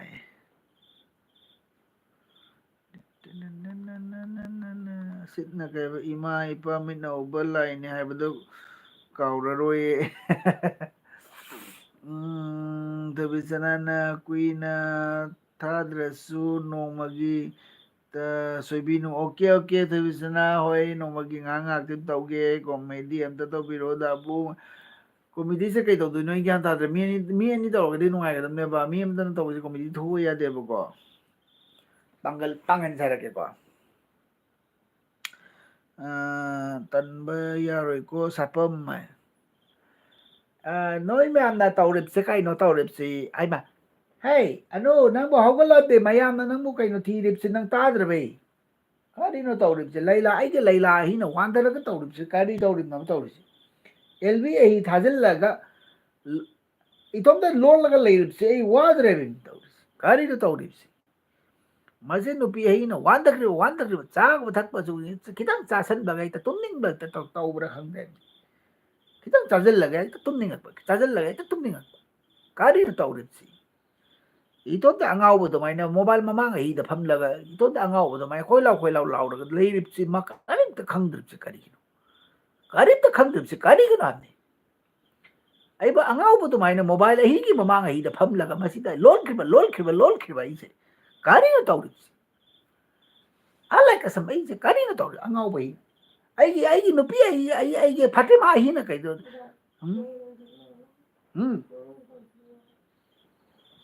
ꯀꯔꯤꯅꯣ ꯇꯧꯔꯤꯕꯁꯤ ꯅꯪ ꯃꯥ ꯋꯥꯈ꯭ꯔꯕ ꯇꯧꯔꯤꯕ ꯀꯔꯤꯅꯣ ꯇꯧꯔꯤꯕ ꯀꯔꯤꯅꯣ ꯇꯧ ꯏꯕꯦꯝꯃ ꯅꯪ ꯀꯥꯎꯊꯔꯛꯀꯕꯅꯣ ꯀꯔꯤꯅꯣ ꯅꯈꯣꯡ ꯑꯍꯤꯡ ꯈꯣꯟꯖꯤꯜꯂꯕꯅꯦ ꯀꯔꯤꯅꯣ ꯇꯧꯔꯤ ꯐꯨꯠꯕꯣꯜ ꯑꯗꯨꯃꯥꯏꯅ ꯍꯤꯞꯂꯅꯤ ꯇꯧꯔꯤ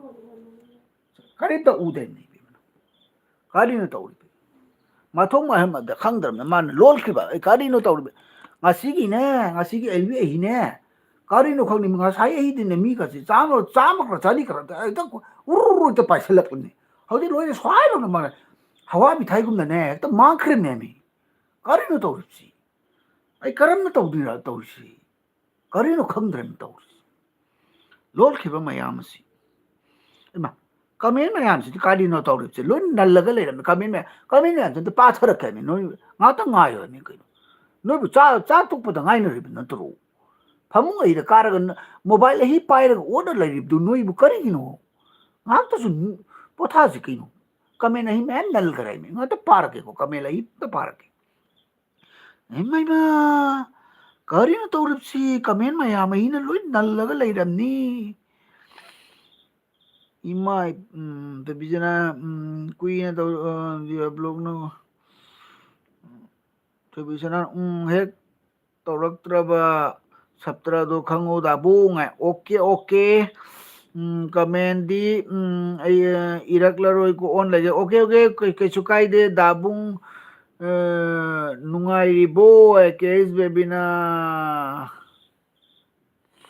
ꯅꯨꯡꯉꯥꯏꯔꯤꯌꯦ ꯏꯃꯥꯏ ꯄꯦꯝꯃ ꯌꯥꯝꯅ ꯊꯥꯖꯗꯕ ꯃꯤ ꯑꯃ ꯆꯪꯉꯦ ꯊꯦꯡꯀ꯭ꯌꯨ ꯁꯣ ꯃꯆ ꯕꯦꯕꯤꯅꯥ ꯃꯌꯥꯝ ꯕꯦꯕꯤꯅꯥ ꯀꯦꯁ ꯕꯦꯕꯤꯅꯥ ꯀꯤꯠꯆꯦꯟ ꯍꯥꯏꯅ ꯂꯩꯕꯁꯦ ꯃꯥꯒꯤ ꯆꯦꯅꯦꯜ ꯂꯩꯕꯅꯦ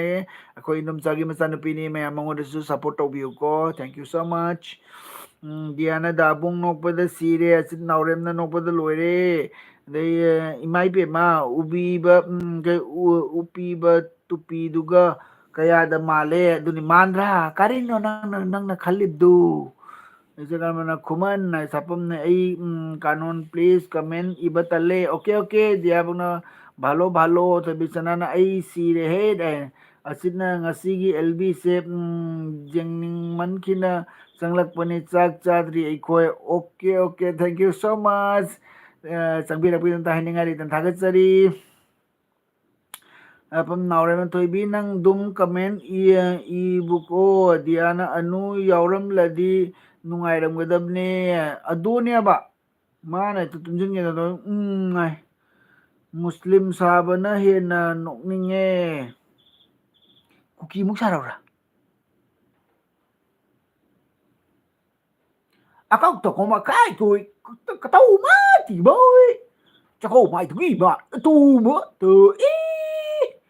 ta kai mai tu gi mo i na mai ku yu ku mo ka tau ki ding ka tau mai ki de anu khuman tu ba mai tum ting ba tu di lb ta ting di tum ting to ko i anu khuman ni ta ma mai tu ai tu mi ci pa mo de mi ci jan ci sarakano mi sinana nang sitare kasar bini blog na ibai se yamadi nungai ba mini naroi da baga male kasar bini blogs welcome LB da lapi win haining alitan thagatsari ke johnson tamo amadi itay mga cd event imoinu ne nga sabi ba natro ngasise akwai keno tawdre yam chauna latre ko piktek tona sum khuram laga keno tawre mathangdi chaida na de ektragadi ken tawrage wakhal nungai tabdagi ken tawdre on dai diana kai ba anudo masa ngamdrabo ngamdaba nate mako khitang nungai te ba nga le ga ma ho charak chani thobi chana kuki sarde apai potna thomlakani sarakanu ko okay moi gi maron do sabani de ibe nang sukari no nang nang ngang lidu kai tawrino kari no nang la loli be thobi chana nang ai ne nana mai na ne nungsi na solim na mi nangi makola hi tadrab din ne nana ma chaba tumba ka kari ta khangdre ai ka se ma sa khangdre me mi ai na hey nama nang ai tabra ai na kaurem ne adu mana song tadre me mi tawri se kari nu khangdre ni tawri magi mata wai ubudane ai khang mangamdra ai nuksibana ko ai gi nupi ne na ko nuksibane lady kay sunsun diana adu anung palak na iyamba nangbu macagi daw na khonguni iyamba nganu macha daw na khongaw nganu macha khongba mai khong do no to bisana na mamit mana sangdu ga oima bijon ko mana hi friend chak chare bijon welcome dia blog na hi kari tumdrobni ngako ngatang lerga hoina mana noi mayamdai aina hena nungsi khangjai hairaktrachu adone kri hai pra noi kri tau pra kri no khang ta pre kri no tau pre tau de se naro lilo thai mai ta re tau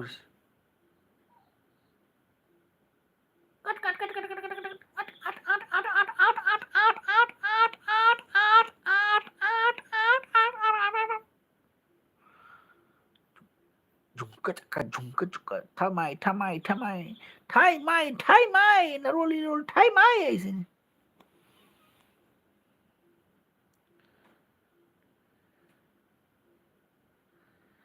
osa me gana ekhoi sida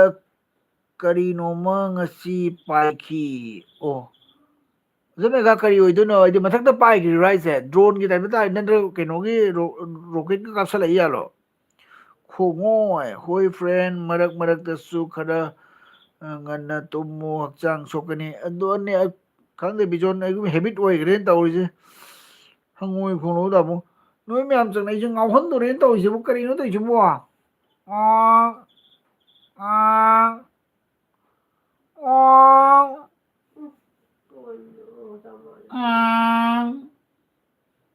hogolodana nang mu tawrodana ibe mama yam handle do wari nei bo to bisana ma dabung apang bu sabi ai bu mayam jang nai mo sanabina le rek ma to duno noi mayam na nei sanabina nei wari ba noi bu ne kari noi bu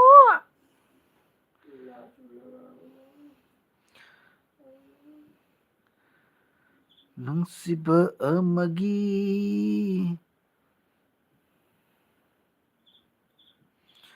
ꯈꯪꯗꯦ ꯃꯉꯥꯜ ꯑꯣꯏꯅ ꯄꯥꯏꯈꯤ ꯑꯣ ꯀꯩꯅꯣꯅ ꯑꯣꯖꯥ ꯃꯦꯘꯥꯆꯟꯗ꯭ꯔꯅ ꯍꯥꯏꯕ ꯀꯔꯤꯅꯣꯝ ꯄꯥꯏꯒꯦ ꯍꯥꯏ ꯈꯪꯕ꯭ꯔꯥ ꯃꯉꯥꯜ ꯑꯣꯏꯅ ꯄꯥꯏꯈ꯭ꯔꯤꯅꯦ ꯊꯣꯏꯕꯤꯁꯅꯥ ꯃꯥꯏꯕꯝ ꯑꯩꯅ ꯍꯥꯏꯕꯗꯤ ꯁꯥꯗꯕ ꯀꯥꯏ ꯍꯦꯂꯤꯀꯣꯞꯇꯔꯅꯦ ꯍꯦꯂꯤꯀꯣꯞꯇꯔꯅꯦ ꯍꯦꯂꯤꯀꯣꯞꯇꯔ ꯄꯥꯏꯈ꯭ꯔꯤꯅꯦ ꯕꯨꯡ ꯌꯥꯝ ꯀꯨꯏꯅ ꯇꯧꯔꯅꯨ ꯋꯥꯔꯅꯤ ꯑꯗꯨꯅꯦ ꯂꯣꯏꯁꯟꯗ꯭ꯔꯣꯕꯅꯦ ꯖꯔ ꯉꯁꯤꯗꯤ ꯈꯤꯇꯪ ꯉꯟꯅ ꯇꯨꯝꯒꯦꯀꯣ ꯉꯔꯥꯡ ꯑꯍꯤꯡꯁꯨ ꯇꯨꯝꯍꯧꯗꯕꯒ ꯆꯞ ꯃꯥꯟꯅꯩꯕ ꯑꯩꯅ ꯇꯧꯔꯤꯁꯦ ꯊꯣꯏꯕꯤꯁꯅꯥꯒꯤ ꯑꯝꯇ ꯇꯧꯔꯝꯒꯦꯁꯦ ꯄꯨꯡ ꯑꯃ ꯍꯦꯜꯂꯦꯕ ꯂꯥꯏꯚꯁꯦ ꯑꯗꯨ 2 hours ꯇꯧꯔꯒꯅꯦ ꯀꯩꯅꯣ ꯇꯧꯒꯦꯕꯀꯣ ꯑꯗꯨ ꯈꯪꯗꯦꯉꯣ ꯑꯩ ꯇꯧꯔꯤꯁꯦ ꯑయ్ꯌꯥ ꯇꯥꯕꯔꯥ ꯅꯪ ꯑꯦꯜꯕꯤꯁꯦ ꯀꯌꯥꯝ ꯀꯨꯏ ꯇꯧꯒꯦ ꯍꯥꯏꯅꯣꯅꯦ 2 hours hours ꯔꯣ hours ꯍꯥꯏꯁꯦ ꯀꯩ ꯍꯥꯏꯅꯣꯅꯦ hours ꯍꯥꯏꯁꯦ ꯀꯩ ꯍꯥꯏꯅꯣ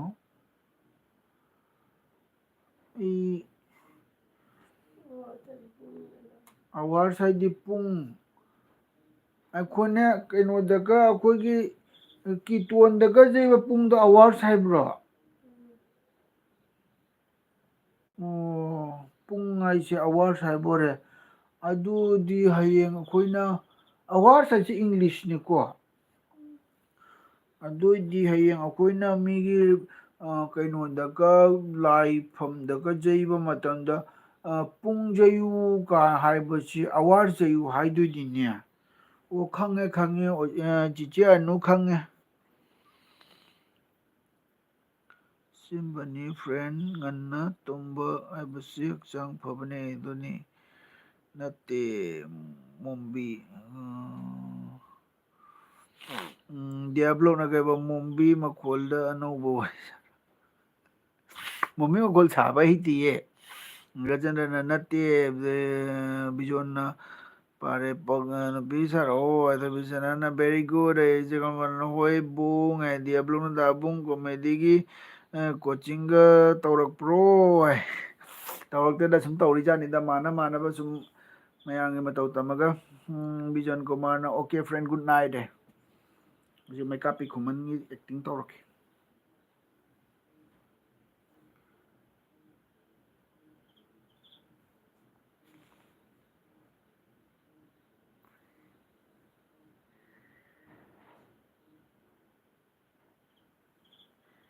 ꯃꯌꯥꯝꯀꯣ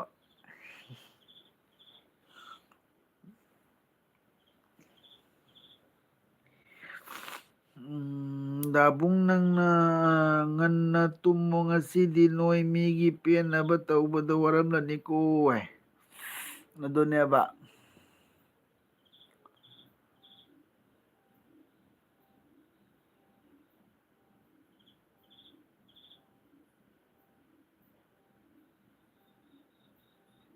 ꯃꯅꯤꯡꯗ ꯃ꯭ꯌꯨꯖꯤꯛ ꯅꯨꯡꯉꯥꯏꯕ ꯑꯃ ꯄꯤꯔꯛꯏ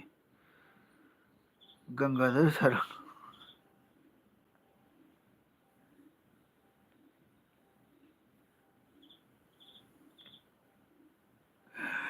ꯁꯛꯇꯤꯃꯥꯟ ꯁꯛꯇꯤꯃꯥꯟ ꯁꯛꯇꯤꯃꯥꯟ ꯅꯣꯛꯄꯗ ꯁꯤꯗꯕꯨ ꯃꯦꯘꯆꯟꯗ꯭ꯔꯅ ꯇꯣꯂꯟꯒꯤ ꯃꯑꯣꯡ ꯊꯣꯏꯕꯤꯁꯅꯥ ꯄꯨꯡ ꯀꯌꯥꯗ ꯂꯣꯏꯗꯣꯏꯅꯣ ꯄꯨꯡ 2 ꯐꯥꯍꯜꯂꯒꯦ ꯊꯣꯏꯕꯤꯁꯅꯥ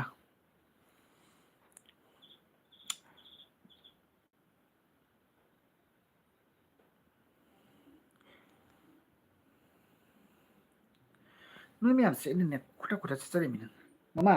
ꯅꯪꯕꯨ ꯑꯝꯇ ꯉꯥꯛꯇ ꯍꯧꯒꯠꯂꯨꯗꯅ ꯃꯤꯠ ꯄꯥꯡꯕ ꯉꯝꯗꯦ ꯍꯥꯏꯔ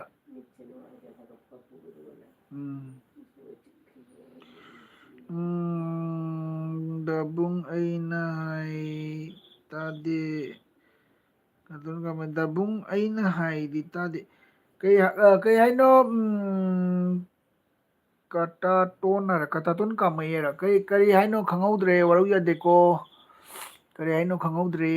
ꯑꯝꯇꯒ ꯍꯟꯅ ꯍꯥꯏꯕꯤꯔꯛꯑꯣ 70 ꯗꯤꯌꯥꯕ꯭ꯂꯣꯛꯅ ꯑꯅꯨꯗꯣ ꯍꯧꯒꯠꯂꯣꯅꯦ ꯉꯥꯏꯍꯥꯛꯇꯪ ꯉꯥꯏ ꯀꯇꯥꯇꯣꯟ ꯀꯃꯥꯏꯅ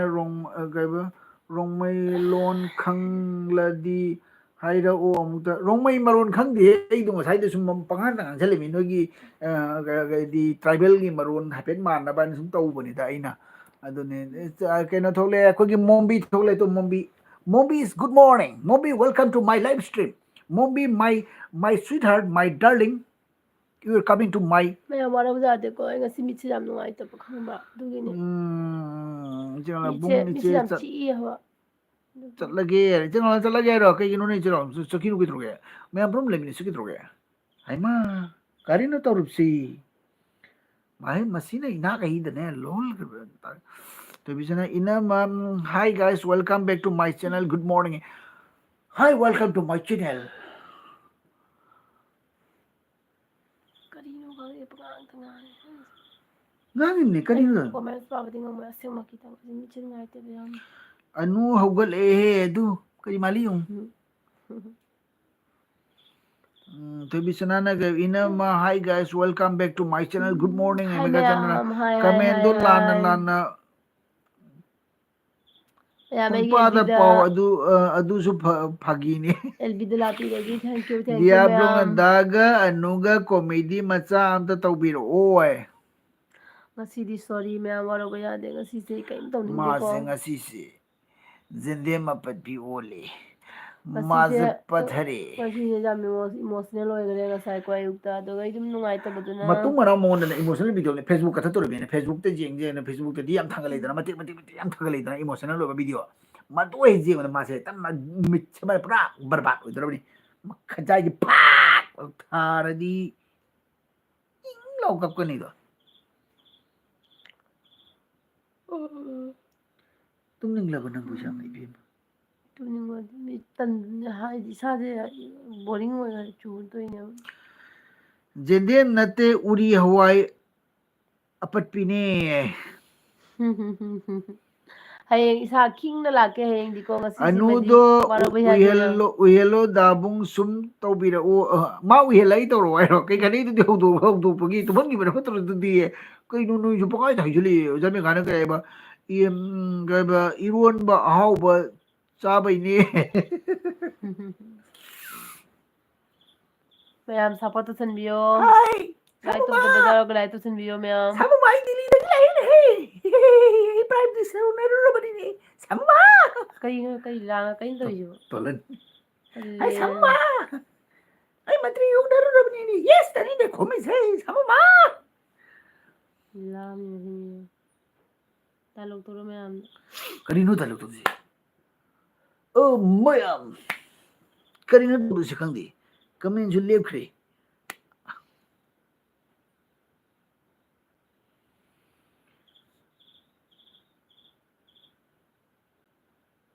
ꯀꯔꯤꯅꯣ ꯅꯪꯅ ꯆꯦꯡꯄ꯭ꯔꯥ ꯀꯔꯤ ꯆꯦꯡꯄ꯭ꯔꯥ ꯀꯔꯤ ꯍꯨꯔꯥꯟꯅ ꯆꯦꯡꯄ꯭ꯔꯥ ꯅꯪ ꯀꯔꯤ ꯇꯧꯕ꯭ꯔꯥ ꯀꯔꯤꯅꯣꯅꯦ ꯃꯁꯤ ꯅꯨꯄꯤꯁꯦ ꯀꯔꯤ ꯑꯣꯏꯕ꯭ꯔꯥ ꯑꯩꯗꯤ ꯀꯔꯤꯝ ꯈꯪꯗꯕꯅꯤꯅꯦ ꯀꯔꯤꯅꯣꯅꯦ ꯇꯧꯔꯤꯁꯦ ꯍꯌꯦꯡꯗꯤ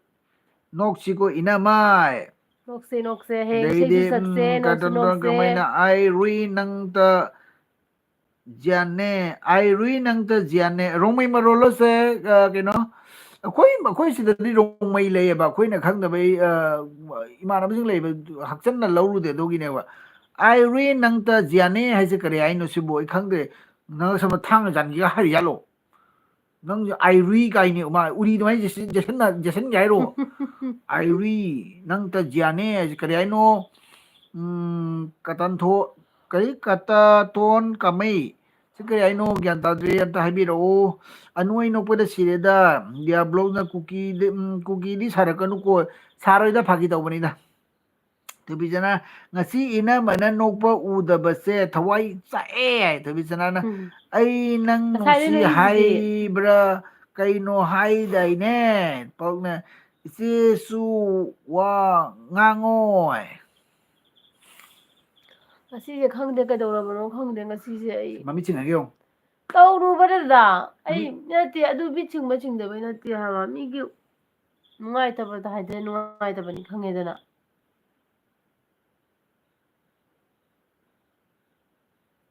ꯅꯨꯡꯉꯥꯏꯇꯕꯕꯨ ꯅꯨꯡꯉꯥꯏꯇꯦ ꯑꯋꯥꯕꯗ ꯑꯋꯥꯕ ꯄꯤꯌꯨ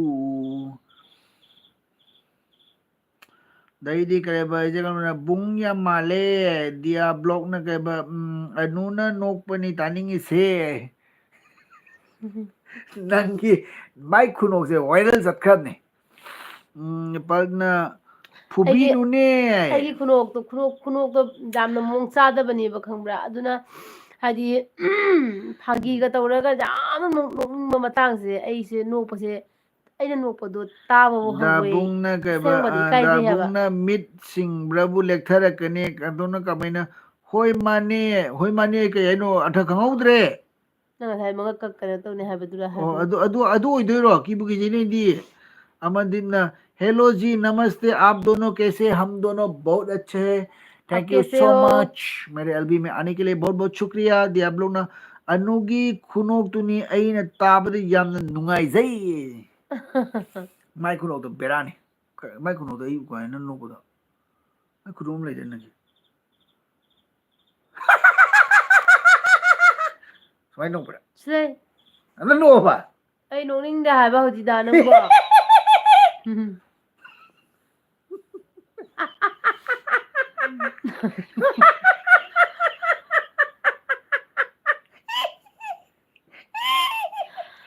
ꯇꯧ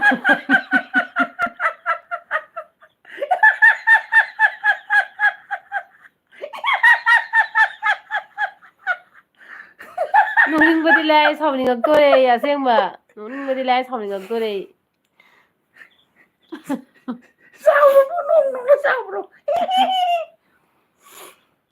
ꯎꯝ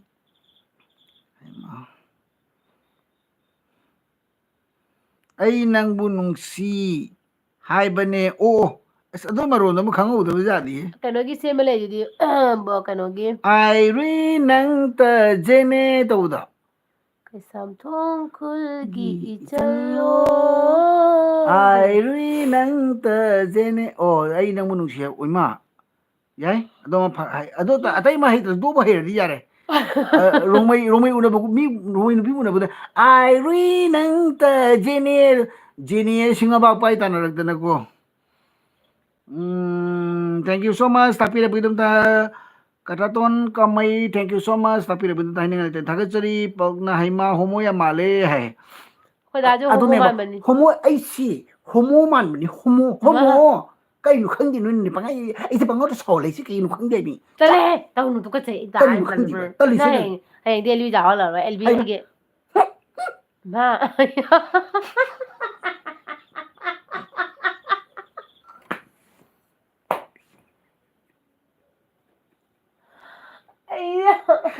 ꯑꯩ ꯋꯥꯏ ꯍꯥꯏꯕ ꯑꯗꯨꯃꯥꯏꯅ ꯇꯧꯅꯨ ꯍꯥꯏꯕ ꯉꯁꯤ ꯅꯣꯛꯍꯜꯂꯛꯀꯅꯣ ꯍꯥꯏꯕ ꯑꯩ ꯋꯥꯕꯩꯅꯦꯕ ꯑꯩ ꯀꯩꯗꯧꯅꯦ ꯑꯩꯈꯣꯏ ꯅꯨꯄꯥꯁꯦ ꯇꯥꯕꯗ ꯅꯣꯛꯄꯗ ꯁꯤꯔꯦ ꯍꯥꯏꯗꯤ ꯕ꯭ꯂꯣꯛꯅ ꯏꯆꯦ ꯀꯂꯝꯕꯅ ꯑꯋꯥꯕ ꯑꯋꯥꯕ ꯄꯤꯌꯨ ꯍꯥꯏꯕꯗꯣ ꯁꯛꯄ ꯃꯔꯛꯁꯤꯒꯁꯨ ꯏꯁꯩ ꯁꯧ ꯍꯥꯏꯖꯤꯜꯂꯦ ꯏꯆꯦ ꯀꯃꯂꯥ ꯆꯠꯂꯛꯀꯦ ꯀꯛꯁꯤ ꯈꯠꯂꯨ ꯑꯣꯖꯥ ꯕꯨꯡꯗꯣꯏ ꯇꯤꯕꯤꯁꯅꯥꯅ ꯗꯥꯕꯨꯡ ꯀꯔꯤꯅꯣ ꯃꯤ ꯁꯤꯔꯦ ꯑꯅꯨ ꯅꯣꯛꯂꯦ ꯍꯩꯃꯥ ꯌꯥꯝ ꯅꯨꯡꯁꯤꯅꯩꯌꯦ ꯊꯥꯅꯤꯅ ꯍꯥꯏ ꯕ꯭ꯔꯣ ꯁꯤꯁꯇꯔ ꯑꯩ ꯂꯥꯛꯑꯦ ꯋꯦꯜꯀꯝ ꯇꯣꯝꯕꯤ ꯋꯦꯜꯀꯝ ꯀꯩ ꯏꯟꯖꯥꯡ ꯆꯥꯔꯛꯀꯦ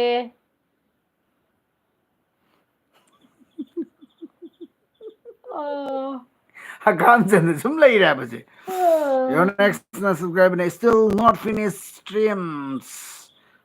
ꯃꯌꯥꯝ ꯄ꯭ꯂꯤꯖ ꯂꯥꯏꯛ ꯇꯧꯗꯕ ꯌꯥꯎꯔꯒꯗꯤ ꯂꯥꯏꯛ ꯊꯣꯏꯕꯤꯁꯅꯥ ꯇꯧꯁꯤꯟꯕꯤꯌꯣ ꯃꯥꯏꯕꯝꯅ ꯂꯥꯏꯛ ꯏꯅꯝꯃ ꯇꯧꯁꯤꯟꯕꯤꯌꯣ ꯃꯌꯥꯝ ꯏꯅꯝꯃꯅ ꯅꯣꯛꯄ ꯎꯕꯁꯦ ꯄꯦꯜꯂꯦ ꯑꯩ ꯉꯁꯤ ꯌꯣꯅꯦꯁ ꯑꯥꯏ ꯗꯣꯟ ꯅꯣꯛꯅꯤꯡꯗꯦ ꯅꯣ English language Don mind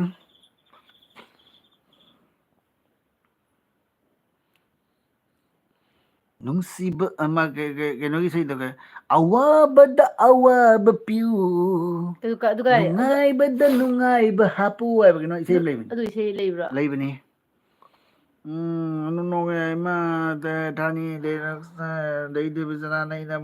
ꯗꯤꯌꯥꯕ꯭ꯂꯣꯛꯁꯅ 16 like ꯗꯟ thank you so ꯃꯆ ꯃꯦꯒꯥꯆꯟꯗ꯭ꯔ ꯅꯨꯄꯤꯅ ꯅꯨꯄꯥ ꯅꯨꯄꯤꯅ Namaruba ure ngasidi. Kaya ano, Zamiga kaya but just know you speak English. Manipur hꯧzik oibasigi matangda khara haibiro chiga ibaiga. Hoi kari mo haini hojiktasu akhoi ngairamini that 24 gi keno se result se kari oidono asigi result sigi matungdagi afawa ta oirasunu ko khangboda waredana ko akhoi mayam se adona mayam anauba keno na akhoi ima imoinasu sanbi boirasunu aduga kari mo haini akhoi maitei machasing amata lingsel amatam pullaga ko lanthengna taredana ko kaidawni sarkarna su ubidrabinana adudi mayam punamag yaiphaminarase dei thani ne kaiba ngasi di nga ado ngasi imoinu event kuram drabu anu ꯈꯨꯔꯝꯃꯦ ꯑꯗꯣ ina ꯀꯩꯅꯣ mayam ꯇꯧꯔꯦ tumningabu ꯌꯥꯝ ꯆꯥꯎꯅ ꯇꯧꯗ꯭ꯔꯦꯕꯀꯣ dei event ꯏꯃꯣꯏꯅꯨ ꯏꯔꯥꯠꯇꯣ ꯌꯥꯝ ꯆꯥꯎꯅ ꯇꯧꯖꯗ꯭ꯔꯦꯕ ꯑꯩꯁꯨ ꯍꯥꯏꯗꯤ ꯋꯥꯈꯟꯗ ꯅꯨꯡꯉꯥꯏꯇꯕꯒꯤꯅꯦ ꯑꯗꯨꯅ ꯀꯩꯅꯣ ꯑꯒꯔꯕꯇꯤꯒ ꯑꯗꯩꯗꯤ ꯀꯩꯅꯣꯒ ꯇꯧꯔꯒ ꯑꯗꯨꯝ ꯈꯨꯔꯝꯊꯣꯛꯑꯦ Thabisana ina mayam tumningabu na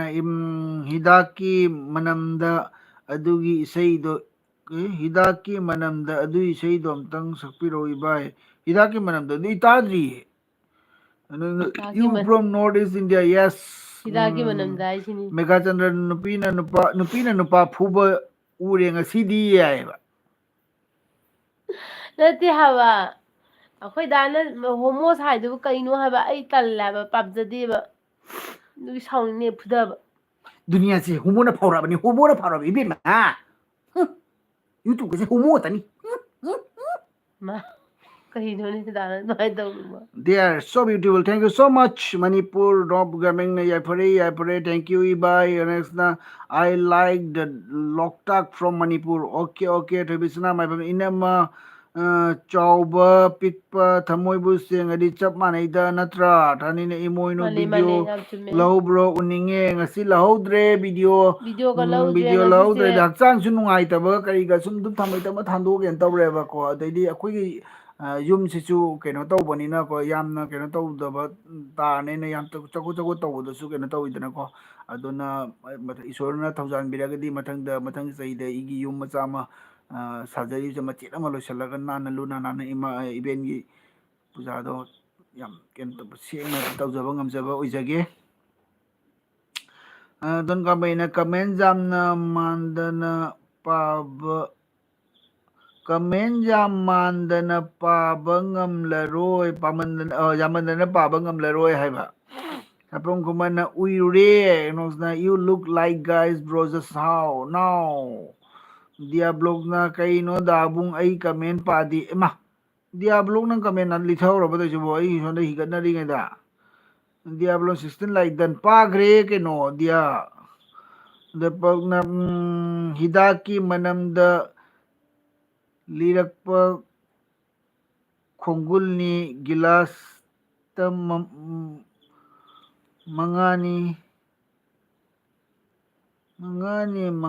mangagi hidak ki haiba isaido khangde tadriye Megachandra kana leite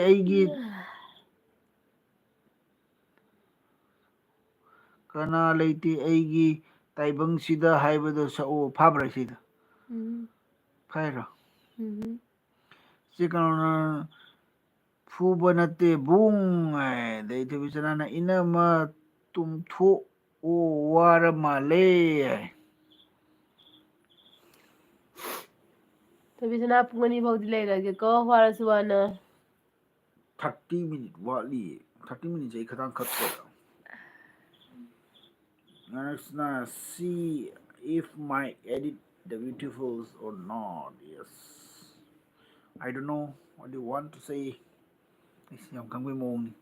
ni iska se loli I don't know what do you say what you ꯍꯥꯏꯕꯅꯦ say I don't know smile ꯂꯩꯒ ubra mayam ubra anu khuman ubra ꯃꯌꯥꯝ ꯑꯩꯗꯤ ꯐꯝꯕꯗ ꯋꯥꯁꯜꯂꯛꯑꯕ ai shawale da hangoi mali pura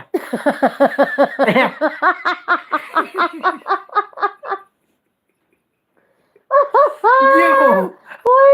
oi, ꯍꯪꯉꯣꯏ ꯃꯥꯟꯗ꯭ꯔꯣ ꯃꯥꯟꯗ꯭ꯔꯦ ꯑꯃꯨꯛ ꯃꯥꯟꯗ꯭ꯔꯦ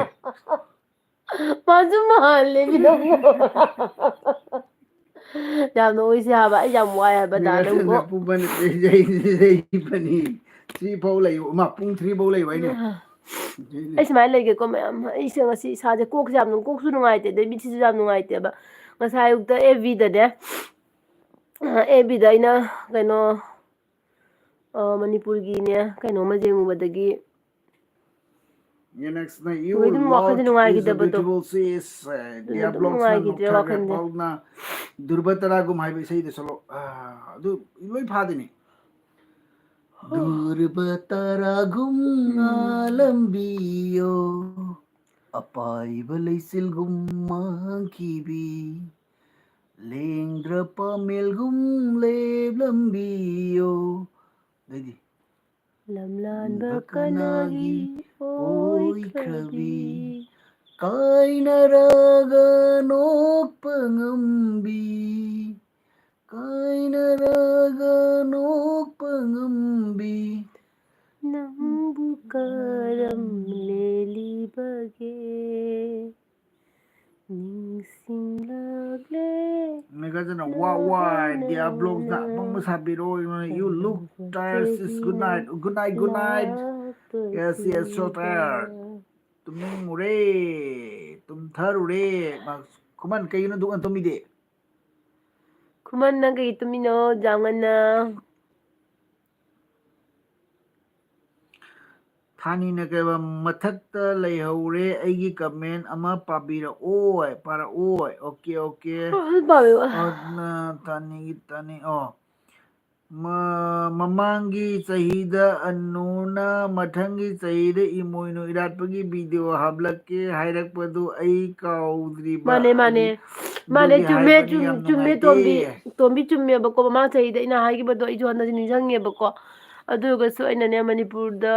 ꯃꯅꯤꯄꯨꯔꯒꯤ ꯏꯆꯤꯜ ꯏꯅꯥꯎꯁꯤꯡꯁꯨ ꯑꯌꯥꯝꯕꯅ ꯏꯔꯥꯠ ꯊꯧꯅꯤꯁꯦ ꯇꯧꯗ꯭ꯔꯦꯗꯅꯀꯣ ꯑꯩꯈꯣꯏ ꯂꯥꯟꯁꯤꯅ ꯃꯔꯝ ꯑꯣꯏꯔꯒ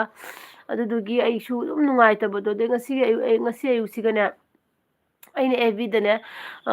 ꯀꯩꯅꯣꯝꯃ ꯑꯁꯦꯡꯕꯩꯁꯨ ꯌꯦꯡꯉꯨꯔꯦꯕ ꯁꯥꯔꯛꯑꯣ ꯑꯦꯐ.ꯕꯤꯗꯅꯦꯀꯣ ꯑꯝꯇ ꯅꯣꯛꯈꯤꯌꯨ ꯄ꯭ꯂꯤꯖ ꯑꯦꯐ.ꯕꯤꯗꯅꯦ ꯈꯪꯉꯕ ꯉꯁꯤꯁꯦ ꯑꯩꯅꯅꯦ ꯅꯤꯄꯥ ꯃꯆꯥ ꯑꯃꯒꯤ ꯑꯩ ꯋꯥꯔꯤꯁꯤꯗꯤ ꯂꯤꯔꯔꯣꯏꯒꯦꯀꯣ ꯋꯥꯔꯤꯁꯦ ꯂꯤꯔꯔꯣꯏꯒ ꯍꯥꯏꯗꯤ ꯋꯥꯔꯤꯁꯦ ꯂꯤꯔꯗꯤ ꯃꯣꯏ ꯀꯞꯅꯤꯡꯉꯛꯀꯅꯦꯕꯀꯣ ꯀꯞꯅꯤꯡꯉꯛꯀꯅꯤ ꯍꯥꯏꯕꯗꯤ ꯀꯞꯁꯨ ꯀꯞꯄꯛꯀꯅꯦꯕ ꯑꯗꯨꯒꯤ ꯚꯤꯗꯤꯑꯣꯗꯣ ꯌꯦꯡꯉꯨꯕꯗꯒꯤ ꯑꯩꯁꯦ ꯑꯗꯨꯝ ꯋꯥꯈꯜꯁꯦ ꯅꯨꯡꯉꯥꯏꯇ꯭ꯔꯒꯅꯦ ꯋꯥꯈꯜꯁꯦ ꯌꯥꯝ ꯁꯣꯟꯊꯔꯒ ꯑꯩꯁꯦ ꯑꯗꯨꯝ ꯀꯞꯄ ꯊꯤꯡꯕ ꯉꯝꯗꯕꯗꯣ ꯑꯗꯨꯃꯥꯏꯅ ꯇꯧꯅ ꯂꯩ ꯍꯥꯏꯕ ꯉꯁꯥꯏꯁꯦ ꯑꯗꯩ ꯁꯨꯝ ꯋꯥꯈꯜꯁꯦ ꯀꯞꯄꯨꯕꯗꯒꯤ ꯃꯤꯠꯁꯦ ꯑꯗꯨꯝ ꯆꯤꯛꯈ꯭ꯔꯦꯕ ꯃꯤꯠꯁꯦ ꯑꯩꯈꯣꯏꯒꯤ ꯍꯝ ꯆꯤꯛꯑꯒ ꯑꯩꯈꯣꯏꯒꯤ ꯀꯣꯛ ꯅꯨꯡꯉꯥꯏꯇ꯭ꯔꯒ ꯃꯤꯠ ꯆꯤꯛꯄꯤ ꯑꯃ ꯇꯧꯕꯗꯣ ꯑꯗꯨꯃꯥꯏꯅ ꯇꯧꯔꯒ ꯂꯩꯔꯦꯕꯀꯣ ꯉꯁꯥꯏ ꯑꯌꯨꯛꯇꯒꯤ ꯂꯩꯕꯅꯦꯕ ꯑꯩꯁꯦ ꯑꯗꯣ ꯉꯁꯤ ꯑꯦꯜꯕꯤꯁꯦ ꯊꯥꯔꯨꯔꯒꯦ ꯇꯧꯕꯁꯨ ꯅꯨꯃꯤꯠꯀꯤ ꯀꯟꯇꯤꯅ꯭ꯌꯨ ꯑꯦꯜꯕꯤꯁꯦ ꯊꯥꯕ ꯍꯧꯔꯕꯅꯤꯅ ꯂꯦꯞꯄꯗꯣ ꯅꯨꯡꯉꯥꯏꯇ꯭ꯔꯦ ꯍꯥꯏꯅ ꯑꯗꯨꯒ ꯑꯗꯨꯝ ꯑꯦꯜꯕꯤꯁꯨ ꯊꯥꯔꯛꯏꯅꯦꯕ ꯑꯗꯨꯅ ꯏꯕꯦꯟ ꯏꯃꯣꯏꯅꯨꯒꯤ ꯏꯔꯥꯠꯄꯁꯦ ꯍꯟꯗꯛꯁꯦ ꯑꯩ ꯇꯧꯒꯦ ꯌꯥꯝ ꯆꯥꯎꯅ ꯇꯧꯒꯦ ꯈꯜꯂꯝꯕꯗꯣ ꯇꯧꯗ꯭ꯔꯦ ꯑꯗꯨꯝ ꯋꯥꯈꯜ ꯅꯨꯡꯉꯥꯏꯇꯕꯒ ꯂꯥꯟꯁꯤꯅ ꯃꯔꯝ ꯑꯣꯏꯔꯒ ꯑꯗꯨꯝ ꯑꯩꯁꯦ ꯑꯗꯨꯝ ꯈꯨꯔꯨꯝꯖꯔꯦꯕꯀꯣ ꯄꯤꯛꯅ ꯇꯧꯅ ꯈꯨꯔꯨꯝꯖꯔꯦ ꯂꯥꯟꯁꯦ ꯏꯪꯅ ꯀꯩꯅꯣ ꯇꯧꯕ ꯌꯥꯡꯅ ꯐꯍꯟꯗꯅꯀꯣ ꯏꯪ ꯇꯞꯄ ꯏꯃꯥ ꯂꯩꯕꯥꯛ ꯃꯅꯤꯄꯨꯔꯁꯦ ꯑꯣꯏꯍꯟꯕꯤꯕ ꯍꯥꯏꯅꯀꯣ ꯑꯗꯨꯒ ꯅꯦꯛꯁ ꯏꯌꯥꯔꯗꯗꯤ ꯁꯣꯏꯗꯅ ꯑꯩ ꯚꯤꯗꯤꯑꯣ ꯊꯥꯒꯠꯂꯛꯀꯅꯤꯀꯣ ꯁꯥꯎꯕ ꯌꯥꯗꯦ ꯇꯣꯝꯕꯤ ꯋꯥꯔꯧꯕ ꯌꯥꯗꯦꯀꯣ ꯑꯩꯅ ꯍꯥꯏꯈꯤꯕꯗꯣ ꯑꯩꯁꯨ ꯅꯤꯡꯁꯤꯡꯉꯦꯕꯀꯣ ꯏꯅꯃ ꯃꯊꯪ ꯆꯍꯤꯗꯗꯤ ꯏꯃꯥꯒꯤ ꯅꯨꯃꯤꯠꯁꯦ ꯆꯥꯎꯅ ꯄꯥꯡꯊꯣꯛꯄ ꯉꯝꯕ ꯑꯣꯏꯔꯁꯦ ꯑꯗꯨꯅꯦ ꯍꯟꯗꯛꯁꯦ ꯋꯥꯈꯜꯁꯦ ꯅꯨꯡꯉꯥꯏꯇꯕꯒꯤꯁꯨ ꯇꯧꯕꯅꯦꯕ ꯇꯨꯝꯅꯤꯡꯕꯩꯔ ꯑꯩꯗꯤ ꯅꯪꯕꯨ ꯉꯥꯏꯍꯥꯛ ꯋꯥꯔꯤ ꯁꯥꯒꯦꯔꯥ ꯑꯩꯁꯦ ꯀꯃꯦꯟꯁ ꯄꯥꯕ ꯅꯨꯡꯉꯥꯏꯇꯦꯗ ꯑꯗꯨꯒꯤꯅꯤ ꯃꯤꯠꯁꯦ ꯅꯤꯡꯊꯧꯖꯝ ꯑꯟꯖꯨ ꯅꯦꯅꯦ ꯀꯀꯥ ꯑꯩꯗꯤ ꯉꯁꯤꯁꯦ ꯇꯥꯗ꯭ꯔꯕꯣꯏ ꯈꯜꯂꯨꯔꯦ ꯅꯦꯅꯦ ꯀꯩꯗꯧꯔꯤꯒꯦ ꯑꯩꯒꯤ ꯀꯃꯦꯟ ꯄꯥꯕꯤꯔꯛꯑꯣ ꯀꯥꯡꯇꯨꯟ ꯀꯃꯩ ꯀꯃꯦꯟ ꯄꯥꯕꯤꯔꯛꯑꯣ ꯍꯥꯏꯔꯣ ꯀꯃꯦꯟ ꯆꯤꯊꯍꯧꯔꯕꯣ ꯑꯗꯨꯏ ꯀꯃꯦꯟ ꯆꯤꯊꯍꯧꯔꯦ ꯑꯗꯨ ꯀꯃꯩ ꯀꯗꯥꯏꯅꯣ ꯀꯃꯦꯟ ꯌꯥꯝ ꯃꯥꯟꯗꯅ ꯄꯥꯕ ꯀꯃꯦꯟ ꯌꯥꯝꯃꯟꯗꯅ ꯄꯥꯕ ꯉꯝꯂꯔꯣꯏ ꯍꯥꯏꯁꯤꯔꯣ ꯑꯩꯁꯦ ꯌꯥꯝ ꯅꯛꯁꯜꯂꯒ ꯁꯛꯀꯁꯦ ꯌꯦꯡꯖꯅꯤꯡꯗ꯭ꯔꯦ ꯗꯤꯌꯥꯕ꯭ꯂꯣꯅ ꯑꯅꯨ ꯑꯩ ꯇꯨꯝꯂꯒꯦꯀꯣ ꯍꯌꯦꯡ ꯑꯃꯨꯛ ꯂꯥꯛꯀꯦ good night good night good night ꯅꯤꯡꯊꯧꯖꯨ ꯑꯣꯀꯦ ꯑꯣꯀꯦ ꯄꯥꯎꯈꯨꯝ ꯗꯤꯌꯥ ꯗꯤꯌꯥ ꯄꯤꯕꯤꯔꯛꯑꯣ ꯒꯨꯗ ꯅꯤꯡꯊꯧꯖꯝ ꯅꯥꯏꯠ ꯒꯨꯗ ꯑꯟꯖꯨ ꯅꯥꯏꯠ ꯅꯤꯡꯊꯧꯖꯝ ꯅꯦꯅꯦ ꯀꯀꯥ ꯑꯩꯗꯤ ꯉꯁꯤꯁꯦ ꯊꯥꯗ꯭ꯔꯕꯣꯏ ꯈꯜꯂꯨꯔꯦ ꯅꯦꯅꯦ ꯀꯩꯗꯧꯔꯤꯒꯦ ꯈꯨꯝꯕꯤꯔꯛꯑꯣ ꯑꯩ ꯄꯥꯎꯈꯨꯝ ꯅꯦꯅꯦ ꯑꯦꯜꯕꯤ ꯇꯧꯔꯤꯁꯤꯅꯦ ꯑꯗꯣ ꯉꯁꯤꯁꯦ ꯑꯩꯁꯨ ꯏꯁꯥꯁꯦ ꯅꯨꯡꯉꯥꯏꯇꯕꯒꯤ ꯋꯥꯈꯜꯁꯦ ꯀꯣꯛꯁꯦ ꯅꯨꯡꯉꯥꯏꯇꯕꯒꯤꯀꯣ ꯊꯥꯔꯔꯣꯏꯒꯦ ꯇꯧꯕꯗꯣ ꯊꯥꯔꯛꯑꯦ ꯁꯨꯝ ꯃꯌꯥꯝꯒ ꯋꯥꯔꯤ ꯁꯥꯟꯅꯅꯤꯡꯕꯒꯤ ꯀꯃꯥꯏ ꯀꯃꯥꯏꯅ ꯇꯧꯕꯅꯣ ꯀꯩꯗꯧꯕꯅꯣ ꯋꯥꯔꯤ ꯁꯥꯟꯅꯁꯦꯅꯀꯣ ꯑꯣꯖꯥ ꯃꯦꯘꯥꯆꯟꯗ꯭ꯔꯅ ꯑꯕꯣꯛ ꯏꯃꯣꯏꯅꯨ ꯌꯥꯏꯐꯔꯦ ꯌꯥꯏꯐꯔꯦ ꯌꯥꯏꯐꯔꯦ ꯗꯤꯌꯥꯕ꯭ꯂꯣꯅ ꯑꯅꯨ ꯕꯥꯏ ꯕꯥꯏ ꯕꯥꯏ ꯊꯣꯏꯕꯤꯆꯅꯅ ꯕꯥꯏ ꯒꯨꯗ ꯏꯅꯝꯃ ꯅꯥꯏꯠ ꯗꯤꯌꯥ ꯆꯦꯟꯕ ꯉꯝꯗ꯭ꯔꯦ ꯀꯃꯥꯏꯅ ꯅꯠꯇꯦ ꯑꯇꯩꯁꯨ ꯃꯃꯥꯡꯗꯔꯣ ꯀꯃꯦꯟꯁꯦ ꯀꯩꯗꯧꯅ ꯂꯤꯠꯈ꯭ꯔꯒꯦꯖꯥꯠꯅꯣ ꯑꯩꯕꯨ ꯀꯃꯦꯟꯁꯤꯕꯨ ꯇꯤꯡꯇꯪ ꯇꯤꯡꯇꯪ ꯇꯤꯡꯇꯪ ꯇꯤꯡꯇꯪ ꯇꯤꯡꯇꯪ ꯀꯃꯩ ꯀꯃꯩ ꯀꯃꯩ ꯀꯃꯩ ꯀꯃꯩ ꯀꯃꯩ ꯀꯃꯩ ꯀꯃꯩ ꯀꯃꯩ ꯒꯗꯝ ꯀꯃꯩ ꯀꯃꯩ ꯀꯃꯩ ꯀꯃꯩ ꯀꯃꯩ ꯀꯃꯩ ꯀꯃꯩ ꯇꯤꯡ ꯇꯤꯡ ꯇꯤꯡ ꯇꯤꯡ ꯇꯤꯡ ꯇꯤꯡ ꯇꯤꯡ ꯇꯤꯡ ꯇꯤꯡ ꯇꯤꯡ ꯇꯤꯡ ꯇꯤꯡ ꯇꯤꯡ ꯇꯤꯡ ꯀꯥꯏꯗꯅꯣ ꯀꯥꯏꯗꯅꯣ ꯀꯥꯏꯗꯅꯣ ꯀꯥꯏꯗꯅꯣ ꯑꯩ ꯅꯪꯕꯨ ꯅꯨꯡꯁꯤ ꯑꯩꯅ ꯅꯪꯕꯨ ꯅꯨꯡꯁꯤ ꯍꯥꯏꯕꯅꯦ ꯉꯁꯥꯏꯒꯤ ꯀꯩꯅꯣ ꯇ꯭ꯔꯥꯟꯁꯂꯦꯁꯟꯗꯣ ꯅꯠꯇ꯭ꯔꯣ ꯈꯪꯉꯦ ꯄꯥ ꯍꯧꯔꯦ ꯊꯦꯡꯛ ꯌꯨ ꯁꯣ ꯃꯆ ꯑꯩ ꯃꯃꯤꯠꯁꯦ ꯑꯗꯨꯝ ꯇꯨꯝꯅꯤꯡꯅ ꯂꯩꯕ ꯃꯥꯟꯗ꯭ꯔꯗꯤ ꯌꯦꯡꯉꯨ ꯏꯈꯨ ꯈꯨꯔꯒ ꯃꯤꯠꯁꯦ ꯈꯪꯕ꯭ꯔꯥ ꯇꯨꯝꯅꯤꯡꯅ ꯑꯗꯨꯝ ꯂꯩꯕ ꯃꯤꯠ ꯃꯥꯜꯂꯦ ꯏꯆꯦ ꯀꯔꯃꯅ ꯏꯆꯦꯁꯨ ꯇꯨꯝꯅꯤꯡꯂꯦ ꯂꯣꯏꯁꯤꯟꯅꯕ ꯇꯧꯔꯣ ꯕꯨꯡ ꯑꯅꯨ ꯏꯆꯦ ꯀꯥꯅꯣꯟ ꯀꯩꯅꯣ ꯇꯧꯔꯦ ꯑꯗꯨ ꯄꯨꯡꯅꯦ ꯄꯨꯡ ꯑꯅꯤꯐꯥꯎ ꯐꯥꯍꯜꯂꯁꯦꯕꯀꯣ ꯄꯨꯡ ꯑꯅꯤꯒ ꯑꯃꯒ ꯃꯤꯅꯤꯠ ꯅꯤꯐꯨꯃꯥꯊꯣꯏꯗꯤ ꯆꯠꯂꯦ ꯅꯤꯐꯨꯅꯤꯊꯣꯏ ꯆꯠꯂꯦ ꯑꯗꯣ ꯃꯤꯅꯤꯠ ꯇꯔꯥꯅꯤꯊꯣꯏ ꯇꯔꯥꯃꯥꯊꯣꯏꯃꯨꯛꯇ ꯉꯥꯏꯔꯦ ꯁꯤꯇ ꯉꯥꯏꯕꯤꯔꯣꯕ ꯄ꯭ꯂꯤꯖ ꯄꯨꯡ ꯑꯅꯤꯁꯦ ꯇꯨ ꯑꯋꯥꯔꯁꯇ ꯄꯨꯔꯥ ꯑꯣꯏꯍꯜꯂꯁꯦꯕꯀꯣ ꯑꯣꯏꯍꯟꯕꯩ ꯑꯣꯏꯍꯟꯕ ꯑꯩꯈꯣꯏ ꯃꯁꯦꯟꯇ ꯉꯥꯏꯔꯦ ꯇꯨꯝꯅꯤꯡꯉꯦ ꯊꯕꯤꯁꯅꯥꯁꯨ ꯊꯕꯤꯁꯅꯥ ꯄꯨꯡ ꯑꯅꯤꯇꯪꯗꯤ ꯉꯥꯏꯃꯤꯟꯅꯔꯁꯦ ꯃꯣꯏ ꯇꯨꯝꯅꯤꯡꯉꯁꯨ ꯀꯩꯁꯨ ꯀꯥꯏꯗꯦ ꯑꯩꯈꯣꯏ ꯊꯝꯃꯁꯨ ꯂꯩꯅ ꯀꯩꯁꯨ ꯀꯥꯏꯗꯦꯅ ꯀꯥꯏꯗꯦ ꯑꯗꯨꯁꯨ ꯅꯨꯡꯇꯤꯒꯤ ꯑꯩꯈꯣꯏꯒꯤꯗꯃꯛꯇ ꯂꯩꯕꯤꯁꯦ ꯃꯥꯅꯤ ꯃꯥꯅꯤ ꯃꯌꯥꯝꯅ ꯋꯥꯔꯁꯨ ꯋꯥꯅꯀꯣ ꯅꯨꯡꯇꯤꯒꯤ ꯑꯩꯒꯤ ꯑꯦꯜꯕꯤꯁꯤ ꯂꯣꯏꯕ ꯐꯥꯎꯕ ꯂꯩꯕꯤꯕꯁꯦ ꯑꯩꯒꯤ ꯌꯥꯝꯅ ꯂꯥꯏꯕꯛ ꯐꯕꯅꯤ ꯌꯥꯝ ꯅꯨꯡꯉꯥꯏꯕꯀꯣ ꯌꯥꯝ ꯍꯔꯥꯎꯏ ꯑꯗꯣ ꯊꯥꯅꯤ ꯅꯒ꯭ꯔꯦꯕ ꯑꯅꯨ ꯑꯩꯈꯣꯏ ꯂꯝꯗ ꯂꯝꯗꯝ ꯇꯥꯝꯅ ꯂꯩꯈ꯭ꯔꯕ ꯀꯪꯂꯩꯆꯥ ꯅꯣꯏ ꯃꯌꯥꯝꯁꯦ ꯀꯌꯥꯝ ꯅꯨꯡꯁꯤ ꯍꯥꯏꯕꯁꯦ ꯀꯅꯥꯝꯇꯅꯗꯤ ꯈꯪꯂꯣꯏ ꯑꯗꯨꯕꯨ ꯀꯨꯏꯁꯟ ꯄꯤꯁꯜꯂꯛꯑꯦ ꯆꯠꯐꯝ ꯑꯣꯅꯦ ꯔꯦꯅꯤ ꯗꯦꯕꯤꯅ ꯆꯦ ꯑꯅꯨ ꯍꯥꯏ ꯔꯦꯅꯤ ꯗꯦꯕꯤ ꯈꯪꯕ꯭ꯔꯥ ꯇꯣꯝꯕꯤ ꯈꯪꯉꯦ ꯈꯪꯉꯦ ꯀꯩꯅꯣ ꯍꯥꯏꯕꯗꯤ ꯅꯨꯡꯁꯤ ꯅꯨꯡꯁꯤꯅ ꯏꯃꯥ ꯂꯩꯕꯥꯛ ꯃꯅꯤꯄꯨꯔꯗꯒꯤ ꯏꯆꯤꯜ ꯏꯅꯥꯎ ꯃꯌꯥꯝ ꯑꯃꯅ ꯑꯩꯉꯣꯟꯗ ꯅꯨꯡꯁꯤꯕꯤꯕꯁꯦ ꯍꯥꯏꯅꯤꯡꯉꯥꯏ ꯂꯩꯇꯦꯀꯣ ꯅꯨꯡꯁꯤꯗꯅ ꯑꯩꯒꯤ ꯚꯤꯗꯤꯑꯣ ꯌꯦꯡꯕꯤꯕ ꯑꯩꯉꯣꯟꯗ ꯁꯞꯄꯣꯔꯠ ꯇꯧꯕꯤꯕꯗꯒꯤ ꯍꯦꯟꯗꯣꯛꯇꯅꯀꯣ ꯑꯩꯉꯣꯟꯗ ꯑꯦꯐ ꯕꯤꯗ ꯆꯪꯉꯒ ꯃꯦꯁꯦꯟꯖꯔꯗ ꯀꯣꯜꯒ ꯇꯧꯔꯛꯇꯅ ꯑꯗꯩꯗꯤ ꯋꯥꯔꯤꯒ ꯁꯥꯟꯅꯗꯅ ꯍꯥꯏꯗꯤ ꯌꯥꯝ ꯅꯨꯡꯁꯤ ꯅꯨꯡꯁꯤꯕ ꯋꯥꯔꯤꯁꯨ ꯌꯥꯝ ꯂꯩ ꯃꯌꯥꯝ ꯀꯣ ꯏꯃꯥ ꯂꯩꯕꯥꯛ ꯃꯅꯤꯄꯨꯔꯗꯒꯤ ꯏꯆꯤꯜ ꯏꯅꯥꯎꯁꯤꯡꯅ ꯌꯥꯝꯅ ꯑꯩꯉꯣꯟꯗ ꯁꯞꯄꯣꯔꯠ ꯇꯧꯕꯤ ꯌꯥꯝ ꯅꯨꯡꯁꯤꯕꯤꯑꯕꯀꯣ ꯑꯩꯉꯣꯟꯗ ꯑꯗꯩꯗꯤ ꯑꯗꯣ ꯈꯪꯉꯦ ꯍꯥꯏꯕ ꯀꯌꯥꯃꯨꯛ ꯃꯇꯤꯛꯀꯤ ꯅꯨꯡꯁꯤꯕꯤꯒꯦ ꯍꯥꯏꯕꯗꯣ ꯑꯩꯉꯣꯟꯗ ꯀꯣ ꯑꯗꯩ ꯗꯦꯕꯤꯁꯅꯥꯅ ꯀꯩꯕ ꯉꯥꯏꯃꯤꯟꯅꯔꯣꯏ ꯏꯊꯟꯇ ꯉꯥꯏꯒꯦ ꯑꯗꯒꯤ ꯇꯣꯝꯕꯤꯅꯁꯨ ꯑꯩꯉꯣꯟꯗ ꯅꯨꯡꯁꯤ ꯅꯨꯡꯁꯤꯕ ꯀꯣꯃꯦꯟꯁ ꯃꯌꯥꯝ ꯑꯃ ꯄꯤꯗꯅ ꯀꯨꯏꯁꯨ ꯀꯨꯏꯔꯦꯅ ꯇꯣꯝꯕꯤꯅ ꯑꯩꯉꯣꯟꯗ ꯁꯞꯄꯣꯔꯠ ꯇꯧꯔꯛꯄꯁꯦ ꯑꯣꯖꯥ ꯌꯥꯝ ꯀꯨꯏꯔꯦꯀꯣ ꯃꯦꯘꯥꯆꯟꯗ꯭ꯔꯅ ꯑꯗꯣ ꯑꯩꯒꯤ ꯌꯥꯝ ꯑꯩꯗꯤ ꯍꯔꯥꯎꯋꯦ ꯑꯩꯁꯦ ꯇꯨꯝꯅꯤꯡꯗ꯭ꯔꯤ ꯑꯣꯖꯥ ꯃꯦꯘꯥꯆꯟꯗ꯭ꯔ ꯑꯩꯗꯤ ꯇꯨꯝꯅꯤꯡꯗ꯭ꯔꯤ ꯅꯍꯥꯟꯒꯤ ꯇꯨꯝꯕ ꯃꯇꯝ ꯌꯧꯗ꯭ꯔꯤ ꯍꯥꯏ ꯀꯥꯔꯇꯨꯟ ꯀꯃꯩꯅ ꯗꯥ ꯈꯣꯏꯒꯤ ꯐꯣꯟ ꯅꯝꯕꯔ ꯄꯥꯝꯃꯦ ꯊꯥꯕꯤꯔꯛꯑꯣ ꯑꯝꯇ ꯑꯗꯨ ꯍꯥꯏꯕꯅꯦ ꯑꯩꯈꯣꯏ ꯐꯣꯟ ꯅꯝꯕꯔꯁꯦ ꯍꯥꯏꯔꯣ ꯑꯦꯜꯕꯤꯗꯗꯤ ꯄꯤꯕ ꯅꯨꯡꯉꯥꯏꯔꯔꯣꯏꯀꯣ ꯑꯦꯜꯕꯤꯗꯗꯤ ꯄꯤꯕ ꯅꯨꯡꯉꯥꯏꯇ꯭ꯔꯦ ꯅꯦꯛꯁ ꯇꯥꯏꯝ ꯈꯨꯗꯣꯡ ꯆꯥꯕ ꯃꯇꯝꯗ ꯄꯤꯖꯔꯛꯑꯒꯦꯀꯣ ꯀꯥꯅꯣꯟ ꯕꯂꯥꯅ ꯏꯆꯦꯜ ꯑꯣꯖꯥ ꯑꯣꯖꯥ ꯏꯅꯥꯎ ꯏꯕꯣꯆꯧ ꯍꯥꯎꯕꯤꯖꯟꯅ ꯏꯇꯩꯃ ꯇꯥꯃꯣ ꯑꯃꯨꯛꯇ ꯏꯇꯩꯃ ꯇꯥꯃꯣꯗꯣ ꯑꯃꯨꯛꯇ ꯄ꯭ꯔꯦꯡ ꯇꯧꯁꯜꯂꯣ ꯍꯧꯖꯤꯛ ꯐꯨꯗꯧ ꯍꯥꯏ ꯑꯩꯈꯣꯏ ꯇꯥꯃꯣꯗ ꯐꯨꯗꯧ ꯍꯥꯏꯔꯣ ꯍꯧꯖꯤꯛ ꯄꯤ ꯑꯦꯝ ꯋꯥꯏꯗꯨꯅ ꯀꯩꯕ ꯅꯦꯅꯦ ꯆꯥꯛ ꯆꯥꯔꯕꯣ ꯍꯥꯏ ꯆꯥꯔꯦ ꯆꯥꯔꯦ ꯊꯣꯏꯕꯤꯆꯅꯅ ꯑꯩ ꯂꯩꯔꯤꯀꯣ ꯍꯥꯏ ꯍꯣꯏ ꯍꯣꯏ ꯑꯗꯩ ꯁꯥꯄꯝꯅꯒ ꯆꯦ ꯈꯨꯃꯟ ꯂꯥꯏꯚ ꯂꯣꯏꯔꯣ ꯅꯣꯏꯒꯤ ꯃꯤꯠꯁꯤꯡꯗꯣ ꯌꯥꯗ꯭ꯔꯦ ꯎꯕ ꯉꯝꯗ꯭ꯔꯦ ꯇꯨꯝꯃꯣ ꯑꯗꯨꯅꯤꯅꯦ ꯑꯗꯣ ꯑꯩꯈꯣꯏ ꯃꯁꯦꯟ ꯎꯏꯊꯣꯛ ꯎꯏꯁꯤꯟ ꯇꯧ ꯂꯩꯔꯁꯤꯔꯣ ꯅꯣꯏꯁꯨ ꯎꯏ ꯎꯏꯅ ꯏꯔꯣ ꯑꯩꯈꯣꯏꯁꯨ ꯎꯏ ꯎꯏꯅ ꯄꯥꯒꯦ nungan smile len chira anu khuman manadon phaktat ki tore mayam jengbiu adon ga men hoi yam nungai re pi ba ya bagi ni ko yam nungai re pi ba ya ga ni ko mise sum lisela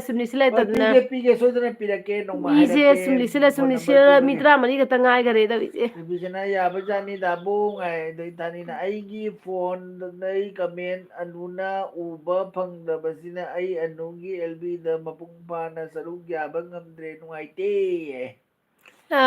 tombi nangi phone do yadribo katon kamay nonga pirake matasaba matamda pirake soidana ko kamay ai se kari kaino no mase rongmai ni rongmai ai se khoi siga leba sira ha khoi siga le chingula ka leba sira rongmai ja oeba rongmai di yam phabani Andugayde sabamna iche anu khuman please loibiro ba noi tumninge ko janga aduni khuman bichanan masi ai karano ai da khuman nang sina ne wa khangwa se mi ju yam ka na leite ma khuman nang sina wa khangwa henjana ko ko ju da kap ju hura hura chen da wa ba di khangbra losen doi ne ba do pungani tan phala sina ko nungai te ba dugini nang chalage hara ai hawat kise hipa muware mu famge si kanon wala tum LB loiram dai sida ai se mina ga single tore tawis sapam khuman na che kanon aseng bai ni hai se kadon ko mai na ngasi hai bane paban nang haudraba male pahaudraba male ngasi hai bane sim dai bi ko se LB da di jaro LB da di jaro please sorry LB da di ai gi contact number pi base nungai re ko waro boja de emi single maya mai mi singe mu le biro nang e suwang lela maya mai huji mi singe duduna maya panamak ngaha ka LB taw kisiro ai ne mi promote talhan balo raga huji ai ne mi single e tawis nang sai ngasi hai ba ngasi se di LB da di pi ba nungai ra roye oi khuman na bichana na wa khang yenwan bagi puning ba ama yaw bani ina ma ai se ase mani apa masak khandra di number pibi nu ko ai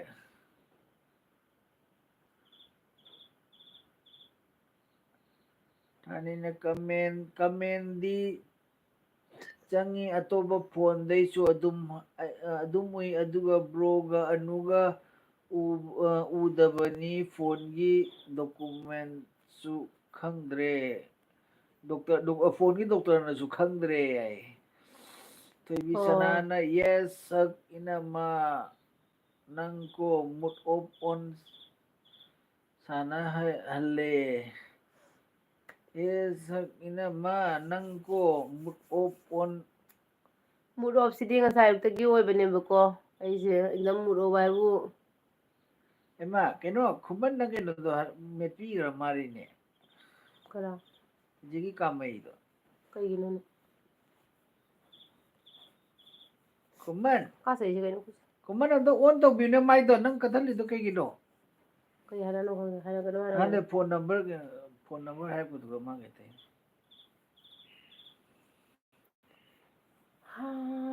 ai ngasi je kano to man gi mayam da kari enjang sara ke ka kai ma hawdre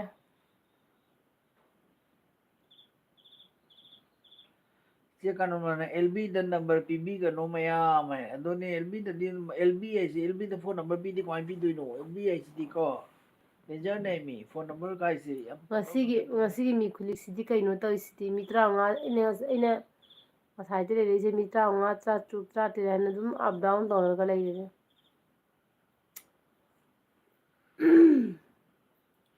khame khumaning tho ai nang gi comment paroi paru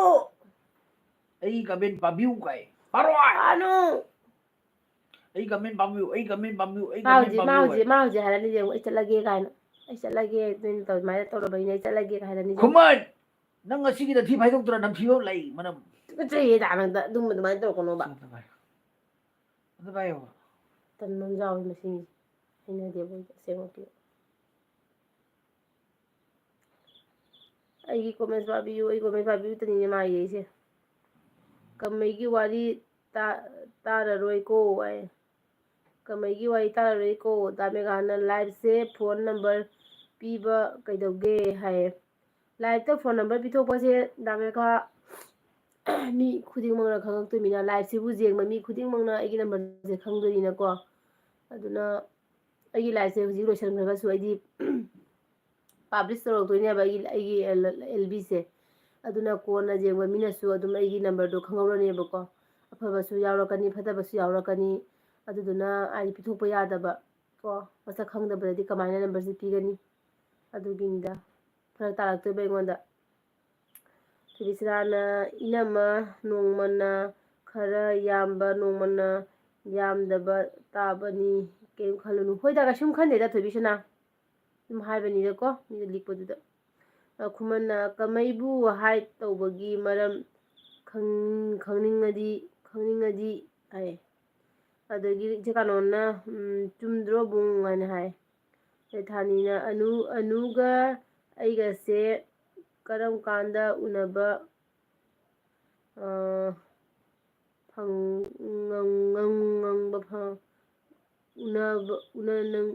ꯎꯅꯅꯤꯡꯕ ꯐꯪꯒꯅꯤ ꯐꯣꯟꯗꯁꯨ ꯉꯥꯡꯅꯅꯤꯡꯉꯤ ꯍꯥꯏ ꯇꯣꯝꯕꯤ ꯑꯩꯒꯤ ꯀꯩꯅꯣꯗ ꯆꯪꯉꯣ ꯑꯦꯕꯤꯗ ꯆꯪꯉꯣ ꯑꯩꯒꯤ ꯑꯦꯕꯤꯗ ꯑꯅꯨꯄ꯭ꯔꯗꯥ ꯁꯤꯡ ꯍꯥꯏꯅ ꯂꯩꯕꯅꯦꯕꯀꯣ ꯑꯗꯨꯒ ꯆꯪꯉꯣꯕꯀꯣ ꯑꯗꯨꯒ ꯆꯪꯉꯒ ꯑꯩꯉꯣꯟꯗ ꯅꯪ ꯐ꯭ꯔꯦꯟ ꯔꯤꯀ꯭ꯋꯦꯁ ꯇꯧꯔꯣ ꯐ꯭ꯔꯦꯟ ꯔꯤꯀ꯭ꯋꯦꯁ ꯇꯧꯔꯒ ꯑꯗꯩꯗꯤ ꯃꯦꯁꯦꯟꯖꯔꯗ ꯋꯥꯔꯤ ꯁꯥꯟꯅꯔꯒꯀꯣ ꯑꯗꯨꯝ ꯅꯝꯕꯔ ꯂꯧꯅꯕ ꯌꯥꯅꯦꯕ ꯑꯩꯒꯤ ꯑꯦꯕꯤꯗ ꯑꯅꯨꯄ꯭ꯔꯗꯥ ꯁꯤꯡ ꯍꯥꯏꯅ ꯂꯩꯕꯅꯤꯀꯣ ꯑꯗꯒꯤ ꯗꯥꯃꯦꯒꯥꯅ ꯍꯥꯏꯕ ꯑꯦꯜꯕꯤꯁꯤꯗ ꯌꯥꯎꯕ ꯄꯨꯝꯅꯃꯛ ꯐ꯭ꯔꯦꯟ ꯂꯣꯏ ꯑꯣꯏꯁꯦ ꯍꯥꯏ ꯍꯣꯏ ꯗꯥꯃꯦꯒꯥ ꯍꯧꯖꯤꯛꯄꯨꯗꯤ ꯑꯩꯈꯣꯏ ꯈꯔ ꯈꯛ ꯂꯩꯔꯤꯁꯦ ꯂꯣꯏꯅ ꯐ꯭ꯔꯦꯟ ꯉꯥꯛꯇꯅꯤ ꯌꯥꯝ ꯅꯨꯡꯁꯤꯅꯕ ꯍꯥꯏꯗꯤ ꯏꯆꯤꯜ ꯏꯅꯥꯎ ꯉꯥꯛꯇꯅꯤꯀோ ꯑꯁꯤ ꯅꯠꯇꯕꯗꯀꯣ ꯑꯇꯣꯞꯄ ꯃꯌꯥꯝ ꯑꯃ ꯑꯩꯅ ꯍꯧꯖꯤꯛ ꯄꯤꯊꯣꯛꯄ ꯇꯥꯔꯒꯗꯤ ꯀꯣꯟꯅ ꯃꯌꯥꯝ ꯑꯃ ꯌꯦꯡꯉꯛꯄ ꯃꯇꯝꯗꯀꯣ ꯀꯩꯅꯣ ꯇꯧꯅꯤ ꯍꯥꯏꯕ ꯑꯩ ꯅꯝꯕꯔꯗꯣ ꯄꯨꯝꯅꯃꯛꯅ ꯍꯥꯏꯗꯤ ꯀꯩꯅꯣ ꯑꯣꯏꯈꯤꯗꯣꯏꯕ ꯅꯝꯕꯔꯁꯦ ꯈꯪꯈꯤꯗꯣꯏꯕꯀꯣ ꯀꯨꯀꯤꯅꯐꯥꯎ ꯈꯪꯉꯤꯅꯦꯕ ꯑꯇꯣꯞꯄꯅꯁꯨ ꯑꯗꯨꯝ ꯈꯪꯉꯤꯅꯦꯕ ꯑꯗꯨꯗꯨꯒꯤꯅꯦ ꯅꯝꯕꯔ ꯍꯥꯏꯕꯁꯤꯗꯤ ꯄꯪꯄꯤ ꯄꯤꯕꯁꯨ ꯌꯥꯗꯦꯅꯀꯣ ꯑꯗꯨꯗꯨꯒꯤꯅꯦꯕ ꯑꯗ ꯏꯆꯦ ꯀꯥꯅꯣꯅ ꯑꯄꯪꯕ ꯃꯤ ꯌꯥꯎꯔꯦ ꯍꯥꯏꯌꯦ ꯑꯗꯩꯗꯤ ꯃꯦꯒꯥꯅ ꯅꯪꯗꯤ ꯁꯤꯡꯖꯥꯕꯅꯤꯅ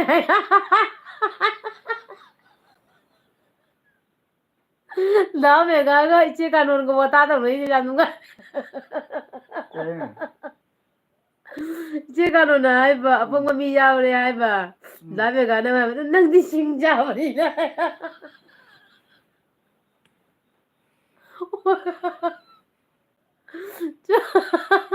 ꯏꯆꯦ ꯀꯥꯅꯣ ꯅꯪ ꯁꯤꯡ ꯆꯥꯕ꯭ꯔꯣ ꯑꯗꯒꯤꯗꯤ ꯈꯨꯃꯟꯅ ꯀꯃꯩꯒꯤ ꯀꯣꯃꯦꯟ ꯑꯃ ꯀꯩꯕ ꯀꯃꯩꯒꯤ ꯀꯣꯃꯦꯟ ꯑꯃ ꯎꯍꯧꯗ꯭ꯔꯦ ꯅꯠꯇ꯭ꯔ ꯕ꯭ꯔꯣ ꯅꯪꯒꯤ ꯅꯨꯄꯤꯁꯦ ꯁꯛ ꯐꯖꯩ ꯑꯩꯒꯤ ꯑꯣꯏꯅꯤꯡꯉꯦ ꯍꯥꯏꯕ ꯏꯔꯛꯄꯅꯤ ꯍꯥꯏꯌꯦ ꯑꯗꯨꯒꯤ ꯃꯤꯗꯣ ꯂꯨꯞꯄꯒꯅꯦ ꯑꯁꯥꯡꯕꯗꯨꯅ ꯂꯨꯞꯄꯒꯅꯦ ꯃꯃꯥꯏꯗ ꯕꯠ ꯕꯠ ꯀꯟꯅꯅ ꯇꯧꯔꯤꯅꯤ ꯑꯗꯩꯗꯤ ꯀꯁꯥꯔ ꯄꯥꯀꯪ ꯊꯣꯏꯕꯅ ꯍꯥꯏ ꯏꯇꯩꯃ ꯀꯝꯗꯧꯔꯤꯒꯦ ꯍꯥꯏ ꯊꯣꯏꯕ ꯅꯨꯡꯉꯥꯏꯔꯤꯌꯦ ꯅꯪ ꯅꯍꯥꯟꯒꯩ ꯌꯦꯜꯕꯤꯗ ꯂꯥꯛꯇ꯭ꯔꯤ ꯀꯩꯒꯤꯅꯣ ꯅꯪꯗꯤ ꯀꯃꯥꯏꯅ ꯇꯧꯔꯤꯒꯦ ꯑꯅꯥ ꯑꯌꯦꯛ ꯌꯥꯎꯗ꯭ꯔꯣ ꯊꯣꯏꯕ ꯑꯗꯩꯗꯤ ꯈꯨꯃꯟꯅ ꯍꯥꯏꯠ ꯇꯧꯕꯒꯤ ꯃꯔꯝ ꯏꯔꯛꯄꯤꯔꯁꯨ ꯅꯣꯏꯅ ꯎꯕꯤꯗꯕ ꯍꯥꯏ ꯎꯔꯦ ꯑꯩ ꯍꯧꯖꯤꯛꯇ ꯍꯥꯏꯗꯨꯗꯤ ꯑꯗꯨꯒ ꯒꯤꯊꯣꯏꯕꯤꯁ꯭ꯔꯥꯅ ꯏꯅꯝꯃ ꯐꯅ ꯃꯤꯌꯥꯝꯒꯤ ꯁꯦꯕꯥ ꯇꯧꯔꯒꯁꯨ ꯏꯁꯥꯒꯤ ꯅꯝꯕꯔ ꯍꯦꯛꯇ ꯂꯥꯏꯅ ꯄꯤꯗꯧ ꯅꯠꯇꯦ ꯆꯨꯝꯃꯤꯀꯣ ꯍꯥꯏ ꯑꯗꯒꯤ ꯆꯨꯝꯃꯦ ꯑꯗꯒꯤ ꯏꯆꯦꯅꯤꯇꯥ ꯂꯥꯛꯑꯦ ꯍꯦꯜꯂꯣ ꯑꯅꯨ ꯀꯔꯤ ꯃꯊꯦꯜ ꯆꯥꯒꯦ ꯍꯥꯏ ꯏꯆꯦꯅꯤꯇꯥ ꯑꯩ ꯉꯁꯤꯁꯦ ꯀꯩꯅꯣ ꯆꯥꯔꯦ ꯀꯥꯡꯉꯧ ꯇꯧꯔꯦꯀꯣ ꯏꯆꯦꯅꯤꯇꯥꯗꯤ ꯀꯔꯤ ꯌꯦꯟꯁꯥꯡ ꯆꯥꯔꯛꯀꯦ ꯀꯁꯥꯔ ꯄꯥꯈꯪꯅ ꯍꯥꯏꯕ ꯍꯟꯗꯛ ꯅꯣꯡ ꯅꯤꯅꯤ ꯕꯤꯖꯤ ꯑꯣꯏꯔꯨꯔꯦ ꯋꯥꯔꯧ ꯌꯥꯗꯦ ꯏꯇꯩꯃ ꯋꯥꯔꯧꯗꯦ ꯊꯣꯏꯕ ꯀꯩꯒꯤ ꯋꯥꯔꯧꯗꯣꯏꯅꯣ ꯋꯥꯔꯧꯗꯦꯗ ꯀꯩꯅꯣꯗꯨ ꯍꯥꯏꯗꯤ ꯃꯄꯥꯟꯗ ꯂꯩꯕ ꯍꯥꯏꯕꯗꯣꯀꯣ ꯊꯕꯛ ꯇꯧꯅ ꯂꯩꯕ ꯍꯥꯏꯕꯁꯤꯗꯤ ꯌꯨꯝꯗ ꯂꯩꯕꯒ ꯃꯥꯟꯅꯗꯦꯅꯀꯣ ꯑꯆꯤꯟꯕ ꯊꯕꯛ ꯃꯌꯥꯝ ꯑꯃꯁꯨ ꯊꯣꯛꯑꯝꯗꯣꯏꯅꯤ ꯂꯩꯔꯝꯗꯣꯏꯅꯤ ꯑꯗꯣ ꯅꯇꯩꯃꯒꯤ ꯑꯦꯜꯕꯤꯗ ꯂꯥꯛꯄꯤꯕꯒꯤ ꯊꯦꯡꯛ ꯌꯨ ꯁꯣ ꯃꯆ ꯅꯪ ꯆꯥꯛ ꯆꯥꯔꯕꯣ ꯀꯩ ꯏꯟꯁꯥꯡ ꯆꯥꯔꯒꯦ ꯑꯗꯩ ꯈꯨꯃꯟꯅ ꯍꯥꯏꯕ 2 hours ꯐꯥꯗꯣꯔꯦꯀꯣ ꯂꯣꯏꯁꯤꯜꯂꯣ ꯍꯥꯏ ꯃꯤꯁꯨ ꯌꯥꯝꯈꯠꯂꯛꯑꯦꯅ ꯇꯧꯔꯤꯁꯦ ꯈꯨꯃꯟ ꯑꯗꯒꯤꯗꯤ ꯑꯦꯂꯣꯡ ꯒꯦꯃꯤꯡꯅ ꯍꯥꯏ ꯍꯦꯜꯂꯣ ꯊꯣꯏꯕꯤꯆꯔꯥꯅ ꯍꯧꯕꯗꯩꯗꯤ ꯌꯥꯎꯕ ꯐꯪꯗ꯭ꯔꯦ ꯂꯣꯏꯐꯥꯎꯗꯤ ꯂꯩꯔꯒꯦ ꯍꯥꯏ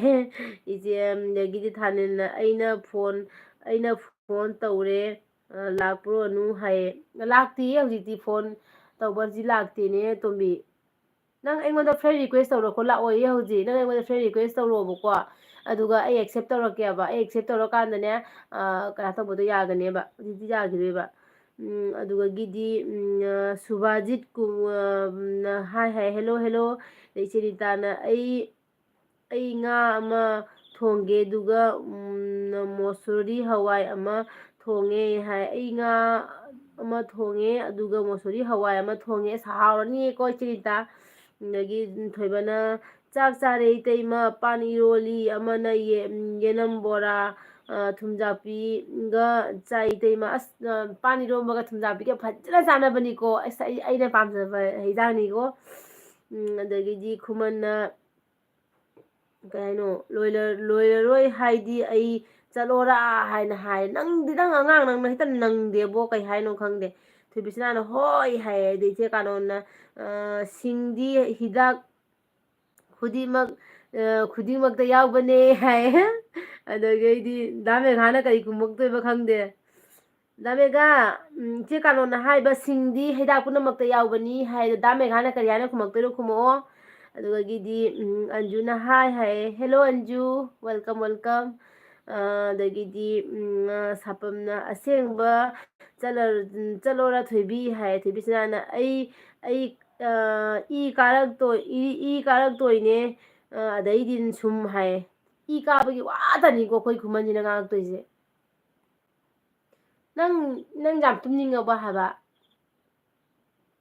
ꯑꯩꯅ ꯑꯃꯨꯛ ꯁꯥꯎꯔꯛꯎꯔꯥ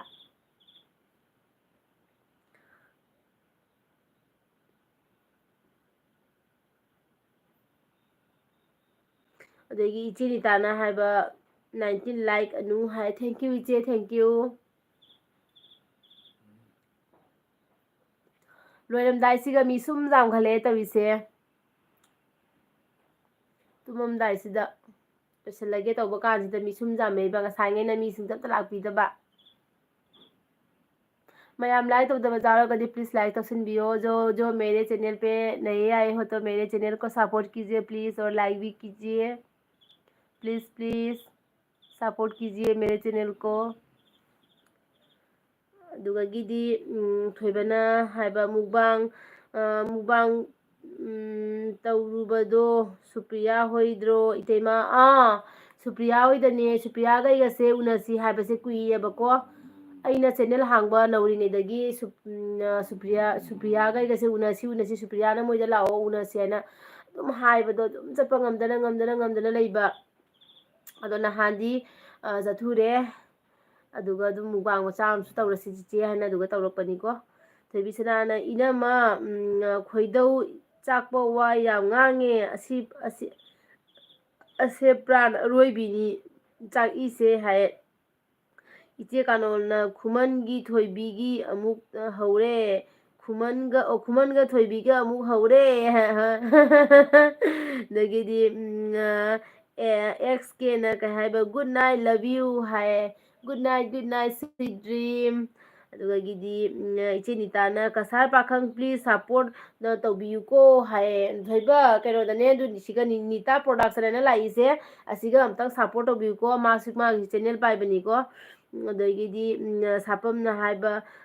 ꯆꯦ ꯀꯥꯅꯣꯟ ꯑꯩ ꯍꯧꯗꯦꯀꯣ ꯍꯥꯏ ꯑꯗꯒꯤ ꯗꯥ ꯃꯦꯘꯥꯅ ꯐꯩꯌꯦ ꯆꯥꯋꯣ ꯐꯔꯗꯤ ꯆꯥꯗꯧꯅꯤ ꯍꯥꯏ ꯑꯗꯒꯤꯗꯤ ꯊꯣꯏꯕꯤꯆꯅꯥꯅ ꯑꯩꯁꯨ ꯍꯧꯗꯦ ꯍꯥꯏ ꯑꯗꯒꯤꯗꯤ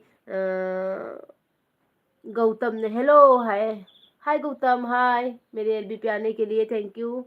अदुगीदी सपमना हायबा चे कानोन अइना हौदेको चे अनु खुमन्ना हौरकपनी हाय मा अइना हौरई मी कायने अंगोंदा बदनाम का तवीने मसी गांगसे थोइबिसनाना हिगत खरे ꯀꯁꯥꯔ ꯄꯥꯈꯪꯅ ꯍꯣꯏ ꯍꯣꯏ ꯇꯧꯒꯦ ꯇꯧꯒꯦ ꯏꯇꯩꯃ ꯀꯔꯤꯒꯤ ꯇꯧꯔꯣꯏ ꯑꯩꯈꯣꯏ ꯃꯁꯦꯟꯕꯨ ꯍꯥꯏ ꯑꯩꯈꯣꯏ ꯀꯁꯥꯔ ꯄꯥꯈꯪ ꯑꯩꯈꯣꯏꯒꯤ ꯊꯣꯏꯕꯁꯦ ꯃꯥꯁꯨ ꯌꯥꯝꯅ ꯁꯞꯄꯣꯔꯠ ꯇꯧꯕꯅꯤꯀꯣ ꯃꯌꯥꯝꯗ ꯑꯗꯒꯤ ꯊꯥꯅꯤꯜꯅ ꯑꯩꯒꯤ ꯃꯊꯛꯇ ꯂꯩꯍꯧꯔꯦ ꯍꯥꯏ ꯃꯊꯛꯇ ꯂꯩꯍꯧꯔꯦ ꯍꯥꯏꯔꯣ ꯀꯗꯥꯏꯅꯣ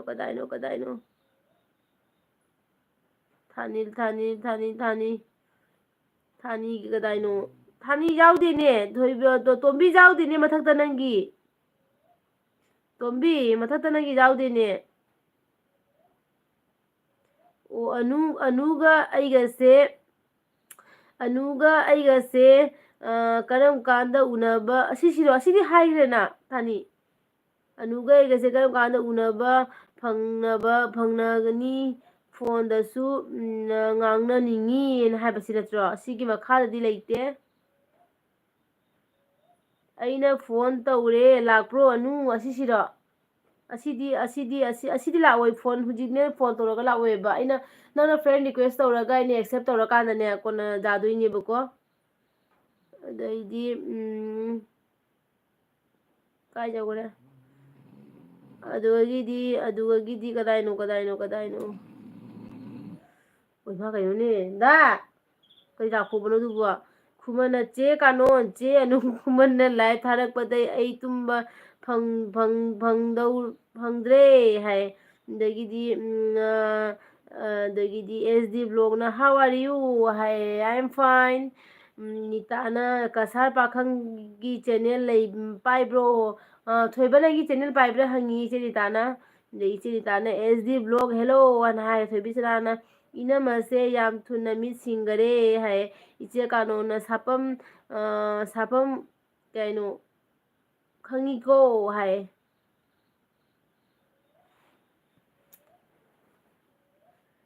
ꯊꯣꯏꯕ ꯅꯪꯒꯤ ꯆꯦꯅꯦꯜ ꯂꯩꯕ꯭ꯔꯥ ꯍꯥꯏꯌꯦ ꯀꯩꯅꯣꯅ ꯏꯆꯦ ꯅꯤꯇꯥꯅ ꯃꯌꯥꯝ ꯂꯥꯏꯛ ꯇꯧꯗꯕ ꯌꯥꯎꯔꯒꯗꯤ ꯂꯥꯏꯛ ꯇꯧꯁꯤꯟꯕꯤꯌꯣ ꯄ꯭ꯂꯤꯖ ꯆꯦ ꯀꯥꯅꯣꯅ ꯕꯥꯏ ꯃꯌꯥꯝ ꯕꯥꯏ ꯕꯨꯡ ꯑꯅꯨ ꯍꯥꯏ ꯕꯥꯏ ꯆꯦ ꯀꯥꯅꯣꯟ ꯕꯥꯏ ꯒꯨꯗ ꯅꯥꯏꯠ ꯄꯨꯡ ꯑꯅꯤ 2 ꯑꯋꯥꯔꯁꯇꯤ ꯑꯣꯏꯔꯦꯀꯣ ꯃꯌꯥꯝ ꯕꯕꯥꯏ ꯑꯣꯏꯅꯤꯡꯕ ꯌꯥꯎꯔꯁꯨ ꯕꯕꯥꯏ ꯑꯣꯏꯔꯣ ꯀꯩꯁꯨꯝ ꯀꯥꯏꯗ꯭ꯔꯦꯀꯣ ꯑꯩꯁꯨ ꯂꯣꯏꯁꯤꯜꯂꯅꯤꯀꯣ ꯃꯌꯥꯝ ꯈꯨꯃꯟꯅ ꯆꯦ ꯀꯥꯅꯣꯟ ꯆꯦ ꯑꯅꯨ ꯈꯨꯃꯟꯁꯦ ꯃꯑꯣꯡ ꯑꯃꯅꯤ ꯃꯤ ꯇꯨꯝꯍꯟꯕ ꯄꯤꯗꯕꯅꯤ ꯍꯥꯏ ꯈꯨꯃꯟꯂ ꯈꯨꯃꯟꯅ ꯍꯥꯏꯕ ꯏꯆꯦ ꯑꯅꯨꯁꯦ ꯃꯑꯣꯡ ꯑꯃꯅꯤ ꯃꯤ ꯇꯨꯝꯍꯟꯕ ꯄꯤꯗꯕꯅꯤ ꯍꯥꯏ ꯃꯤ ꯈꯔ ꯍꯩꯔ ꯁꯤꯒꯨꯝꯕ ꯋꯥꯇꯥ ꯐꯇꯥ ꯇꯧ ꯍꯩꯔꯦ ꯊꯣꯏꯕꯤꯁꯅꯥꯅ ꯋꯥꯔꯤ ꯂꯩꯇ꯭ꯔꯦ ꯍꯥꯏ ꯑꯗꯨꯅꯦ ꯊꯣꯏꯕꯤꯁꯅꯥ ꯕꯕꯥꯏ ꯒꯨꯗ ꯅꯥꯏꯠ ꯈꯨꯃꯟ ꯕꯕꯥꯏ ꯒꯨꯗ ꯅꯥꯏꯠ ꯂꯥꯏꯁ꯭ꯔꯝ ꯁꯨꯔꯃꯤꯂꯥ ꯆꯦ ꯍꯥꯏꯌꯦ ꯁꯨꯔꯃꯤꯂꯥ ꯍꯟꯅ ꯀꯗꯥꯏꯒꯤ ꯑꯣꯏꯗꯣꯏꯅꯣ ꯑꯗꯒꯤ rock Rohit ꯒꯦꯃꯤꯡꯅ hi hello Cachar ꯄꯥꯈꯪꯅ ꯆꯦꯅꯦꯜꯗꯤ ꯄꯥꯏꯖꯗꯦ ꯁꯞꯄꯣꯔꯠꯇꯤ ꯇꯧꯖꯩ ꯏꯇꯩꯃ ꯍꯥꯏꯅ ꯍꯥꯏꯔꯦ ꯑꯩꯗꯤ ꯏꯆꯤꯅꯤꯇꯥ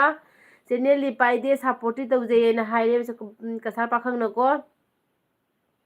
ꯑꯗꯣ ꯃꯌꯥꯝ ꯑꯩꯒꯤ ꯑꯦꯜꯕꯤꯁꯦ ꯂꯣꯏꯁꯤꯟꯖꯔꯒꯦ ꯃꯌꯥꯝ ꯄꯨꯝꯅꯃꯛ ꯕꯥꯏ ꯒꯨꯗ ꯅꯥꯏꯠ ꯍꯥꯏꯕꯤꯔꯝꯃꯣ ꯃꯌꯥꯝꯅ ꯒꯨꯗ ꯅꯥꯏꯠ ꯕꯥꯏ ꯍꯥꯏꯔꯒ ꯑꯩ ꯂꯣꯏꯁꯤꯟꯖꯔꯒꯦꯀꯣ ꯊꯥꯅꯤꯅ ꯑꯅꯨ ꯑꯦꯐꯕꯤꯗ ꯑꯩꯒꯤ ꯈꯨꯃꯨꯆꯝ ꯏꯅꯥꯈꯨꯟꯕꯤ ꯍꯥꯏꯅ ꯂꯩꯕꯅꯤ ꯑꯩꯈꯣꯏꯅꯤ ꯐ꯭ꯔꯦꯟꯁꯨ ꯑꯣꯏꯔꯕꯅꯤ ꯅꯪꯅꯁꯨ ꯌꯦꯡꯉꯣ ꯍꯥꯏ ꯍꯣꯏꯅꯦ ꯆꯨꯝꯃꯤꯅꯦ ꯈꯨꯃꯨꯆꯝ ꯍꯥꯏꯅ ꯂꯩꯕꯅꯤꯅꯦ ꯑꯗꯨꯗꯣ ꯑꯦꯀꯥꯎꯟ ꯑꯃꯗꯨꯒꯔ ꯈꯪꯗꯦꯅꯦ ꯑꯩꯕꯣ ꯑꯦꯀꯥꯎꯟ ꯑꯃꯗꯨꯒ ꯂꯩꯔ ꯁꯤ ꯑꯦꯀꯥꯎꯟꯁꯤꯒ ꯂꯩꯔ ꯈꯪꯗꯦꯅꯦ ꯑꯩꯕꯣ ꯃꯦꯘꯆꯟꯗ꯭ꯔꯅ bye good night Megha bye good night ꯊꯣꯏꯕꯤꯁꯅꯥꯅ ꯐꯥꯒꯤ ꯇꯧꯕꯅꯦ bye good night bye good night Megha ꯍꯌꯦꯡ ꯂꯥꯛꯎꯀꯣ ꯍꯌꯦꯡꯁꯨ ꯂꯥꯛꯎꯀꯣ ꯍꯌꯦꯡꯗꯤ ꯅꯆꯜꯁꯦ ꯃꯤꯠ ꯃꯥꯏꯁꯦ ꯌꯥꯝ ꯁꯤꯡꯅ ꯂꯥꯛꯀꯦ ꯉꯁꯤꯗꯣ ꯈꯔ ꯋꯥꯈꯜꯁꯨ ꯅꯨꯡꯉꯥꯏꯇꯕꯒꯤ ꯇꯧꯕꯅꯤꯀꯣ ꯋꯥꯔꯧꯕ ꯌꯥꯗꯦ ꯃꯌꯥꯝ ꯑꯩꯗꯣ ꯉꯁꯥꯏꯗꯣ ꯋꯥꯈꯜ ꯅꯨꯡꯉꯥꯏꯇꯕꯒꯤ ꯀꯣꯛ ꯅꯨꯡꯉꯥꯏꯇꯕꯒ ꯑꯗꯨꯝ ꯄꯨꯟꯁꯤꯟꯈ꯭ꯔꯒꯀꯣ ꯌꯥꯝ ꯅꯨꯡꯉꯥꯏꯇꯕꯗꯣ ꯑꯣꯏꯈ꯭ꯔꯦ ꯍꯥꯏꯕ ꯉꯁꯤꯁꯦ ꯑꯗꯨꯒꯤꯅꯦ ꯂꯥꯏꯁ꯭ꯔꯝ ꯁꯨꯔꯃꯤꯂꯥꯅ ꯒꯨꯗ ꯅꯥꯏꯠ ꯕꯥꯏ ꯍꯥꯏ ꯕꯥꯏ ꯔꯦꯅꯤ ꯗꯦꯕꯤꯅ ꯆꯦꯅꯨ ꯒꯨꯗ ꯅꯥꯏꯠ ꯊꯣꯏꯕꯤꯁꯅꯥꯅ ꯂꯥꯛꯑꯣꯏ ꯑꯩꯗꯤ ꯍꯥꯏꯅ ꯍꯥꯏꯌꯦ ꯍꯣꯏ ꯏꯕꯦꯝꯃ ꯑꯩ ꯈꯪꯉꯤ ꯅꯪ ꯂꯥꯛꯀꯅꯤ ꯅꯠꯇ꯭ꯔꯒ ꯂꯥꯛꯑꯣꯏ ꯍꯥꯏꯕꯗꯣ ꯑꯩ ꯅꯉꯣꯟꯗ ꯂꯥꯛꯎꯁꯨ ꯍꯥꯏꯗ꯭ꯔꯁꯨ ꯌꯥꯔꯦ ꯑꯗꯒꯤ ꯔꯣꯍꯤꯒꯦꯃꯤꯅ ꯆꯦꯆꯦ ꯅꯅꯥꯎꯗꯤ ꯆꯤꯡꯗ ꯂꯩꯌꯦ ꯃꯤꯒꯤ ꯈꯨꯟ ꯁꯦꯟꯅꯔꯤ ꯍꯥꯏ ꯆꯦꯆꯦ ꯅꯅꯥꯎꯗꯤ ꯆꯤꯡꯗ ꯂꯩꯌꯦ ꯃꯤꯒꯤ ꯈꯨꯟ ꯁꯦꯟꯅꯔꯤ ꯍꯥꯏ ꯑꯣ ꯑꯣ ꯀꯩꯅꯣ ꯔꯣꯍꯤꯠ ꯅꯪ ꯀꯩꯅꯣ ꯈꯨꯟ ꯉꯥꯛꯏꯔꯣ ꯇꯧꯗꯕ ꯌꯥꯗꯦꯀꯣ ꯏꯃꯥ ꯂꯩꯕꯥꯛꯀꯤꯗꯃꯛꯇꯗꯤ ꯇꯧꯗꯕꯗꯤ ꯌꯥꯗꯦ ꯀꯩꯗꯧꯅꯤ ꯆꯦꯟꯕꯗꯤ ꯌꯥꯗꯦꯗꯅꯀꯣ ꯅꯣꯏ ꯅꯍꯥꯔꯣꯜ ꯃꯌꯥꯝꯅ ꯏꯃꯥ ꯂꯩꯕꯥꯛꯁꯦ ꯀꯟꯗ꯭ꯔꯒꯗꯤ ꯏꯃꯥ ꯂꯩꯕꯥꯛꯁꯤꯒꯤ ꯀꯅꯥꯅ ꯀꯟꯕꯤꯅꯤꯀꯣ ꯑꯗꯨꯅ ꯅꯥꯗ ꯌꯦꯛꯇꯅ ꯂꯩꯌꯣ ꯄꯥꯡꯒꯜ ꯊꯧꯅꯥ ꯍꯟꯒꯅꯨꯀꯣ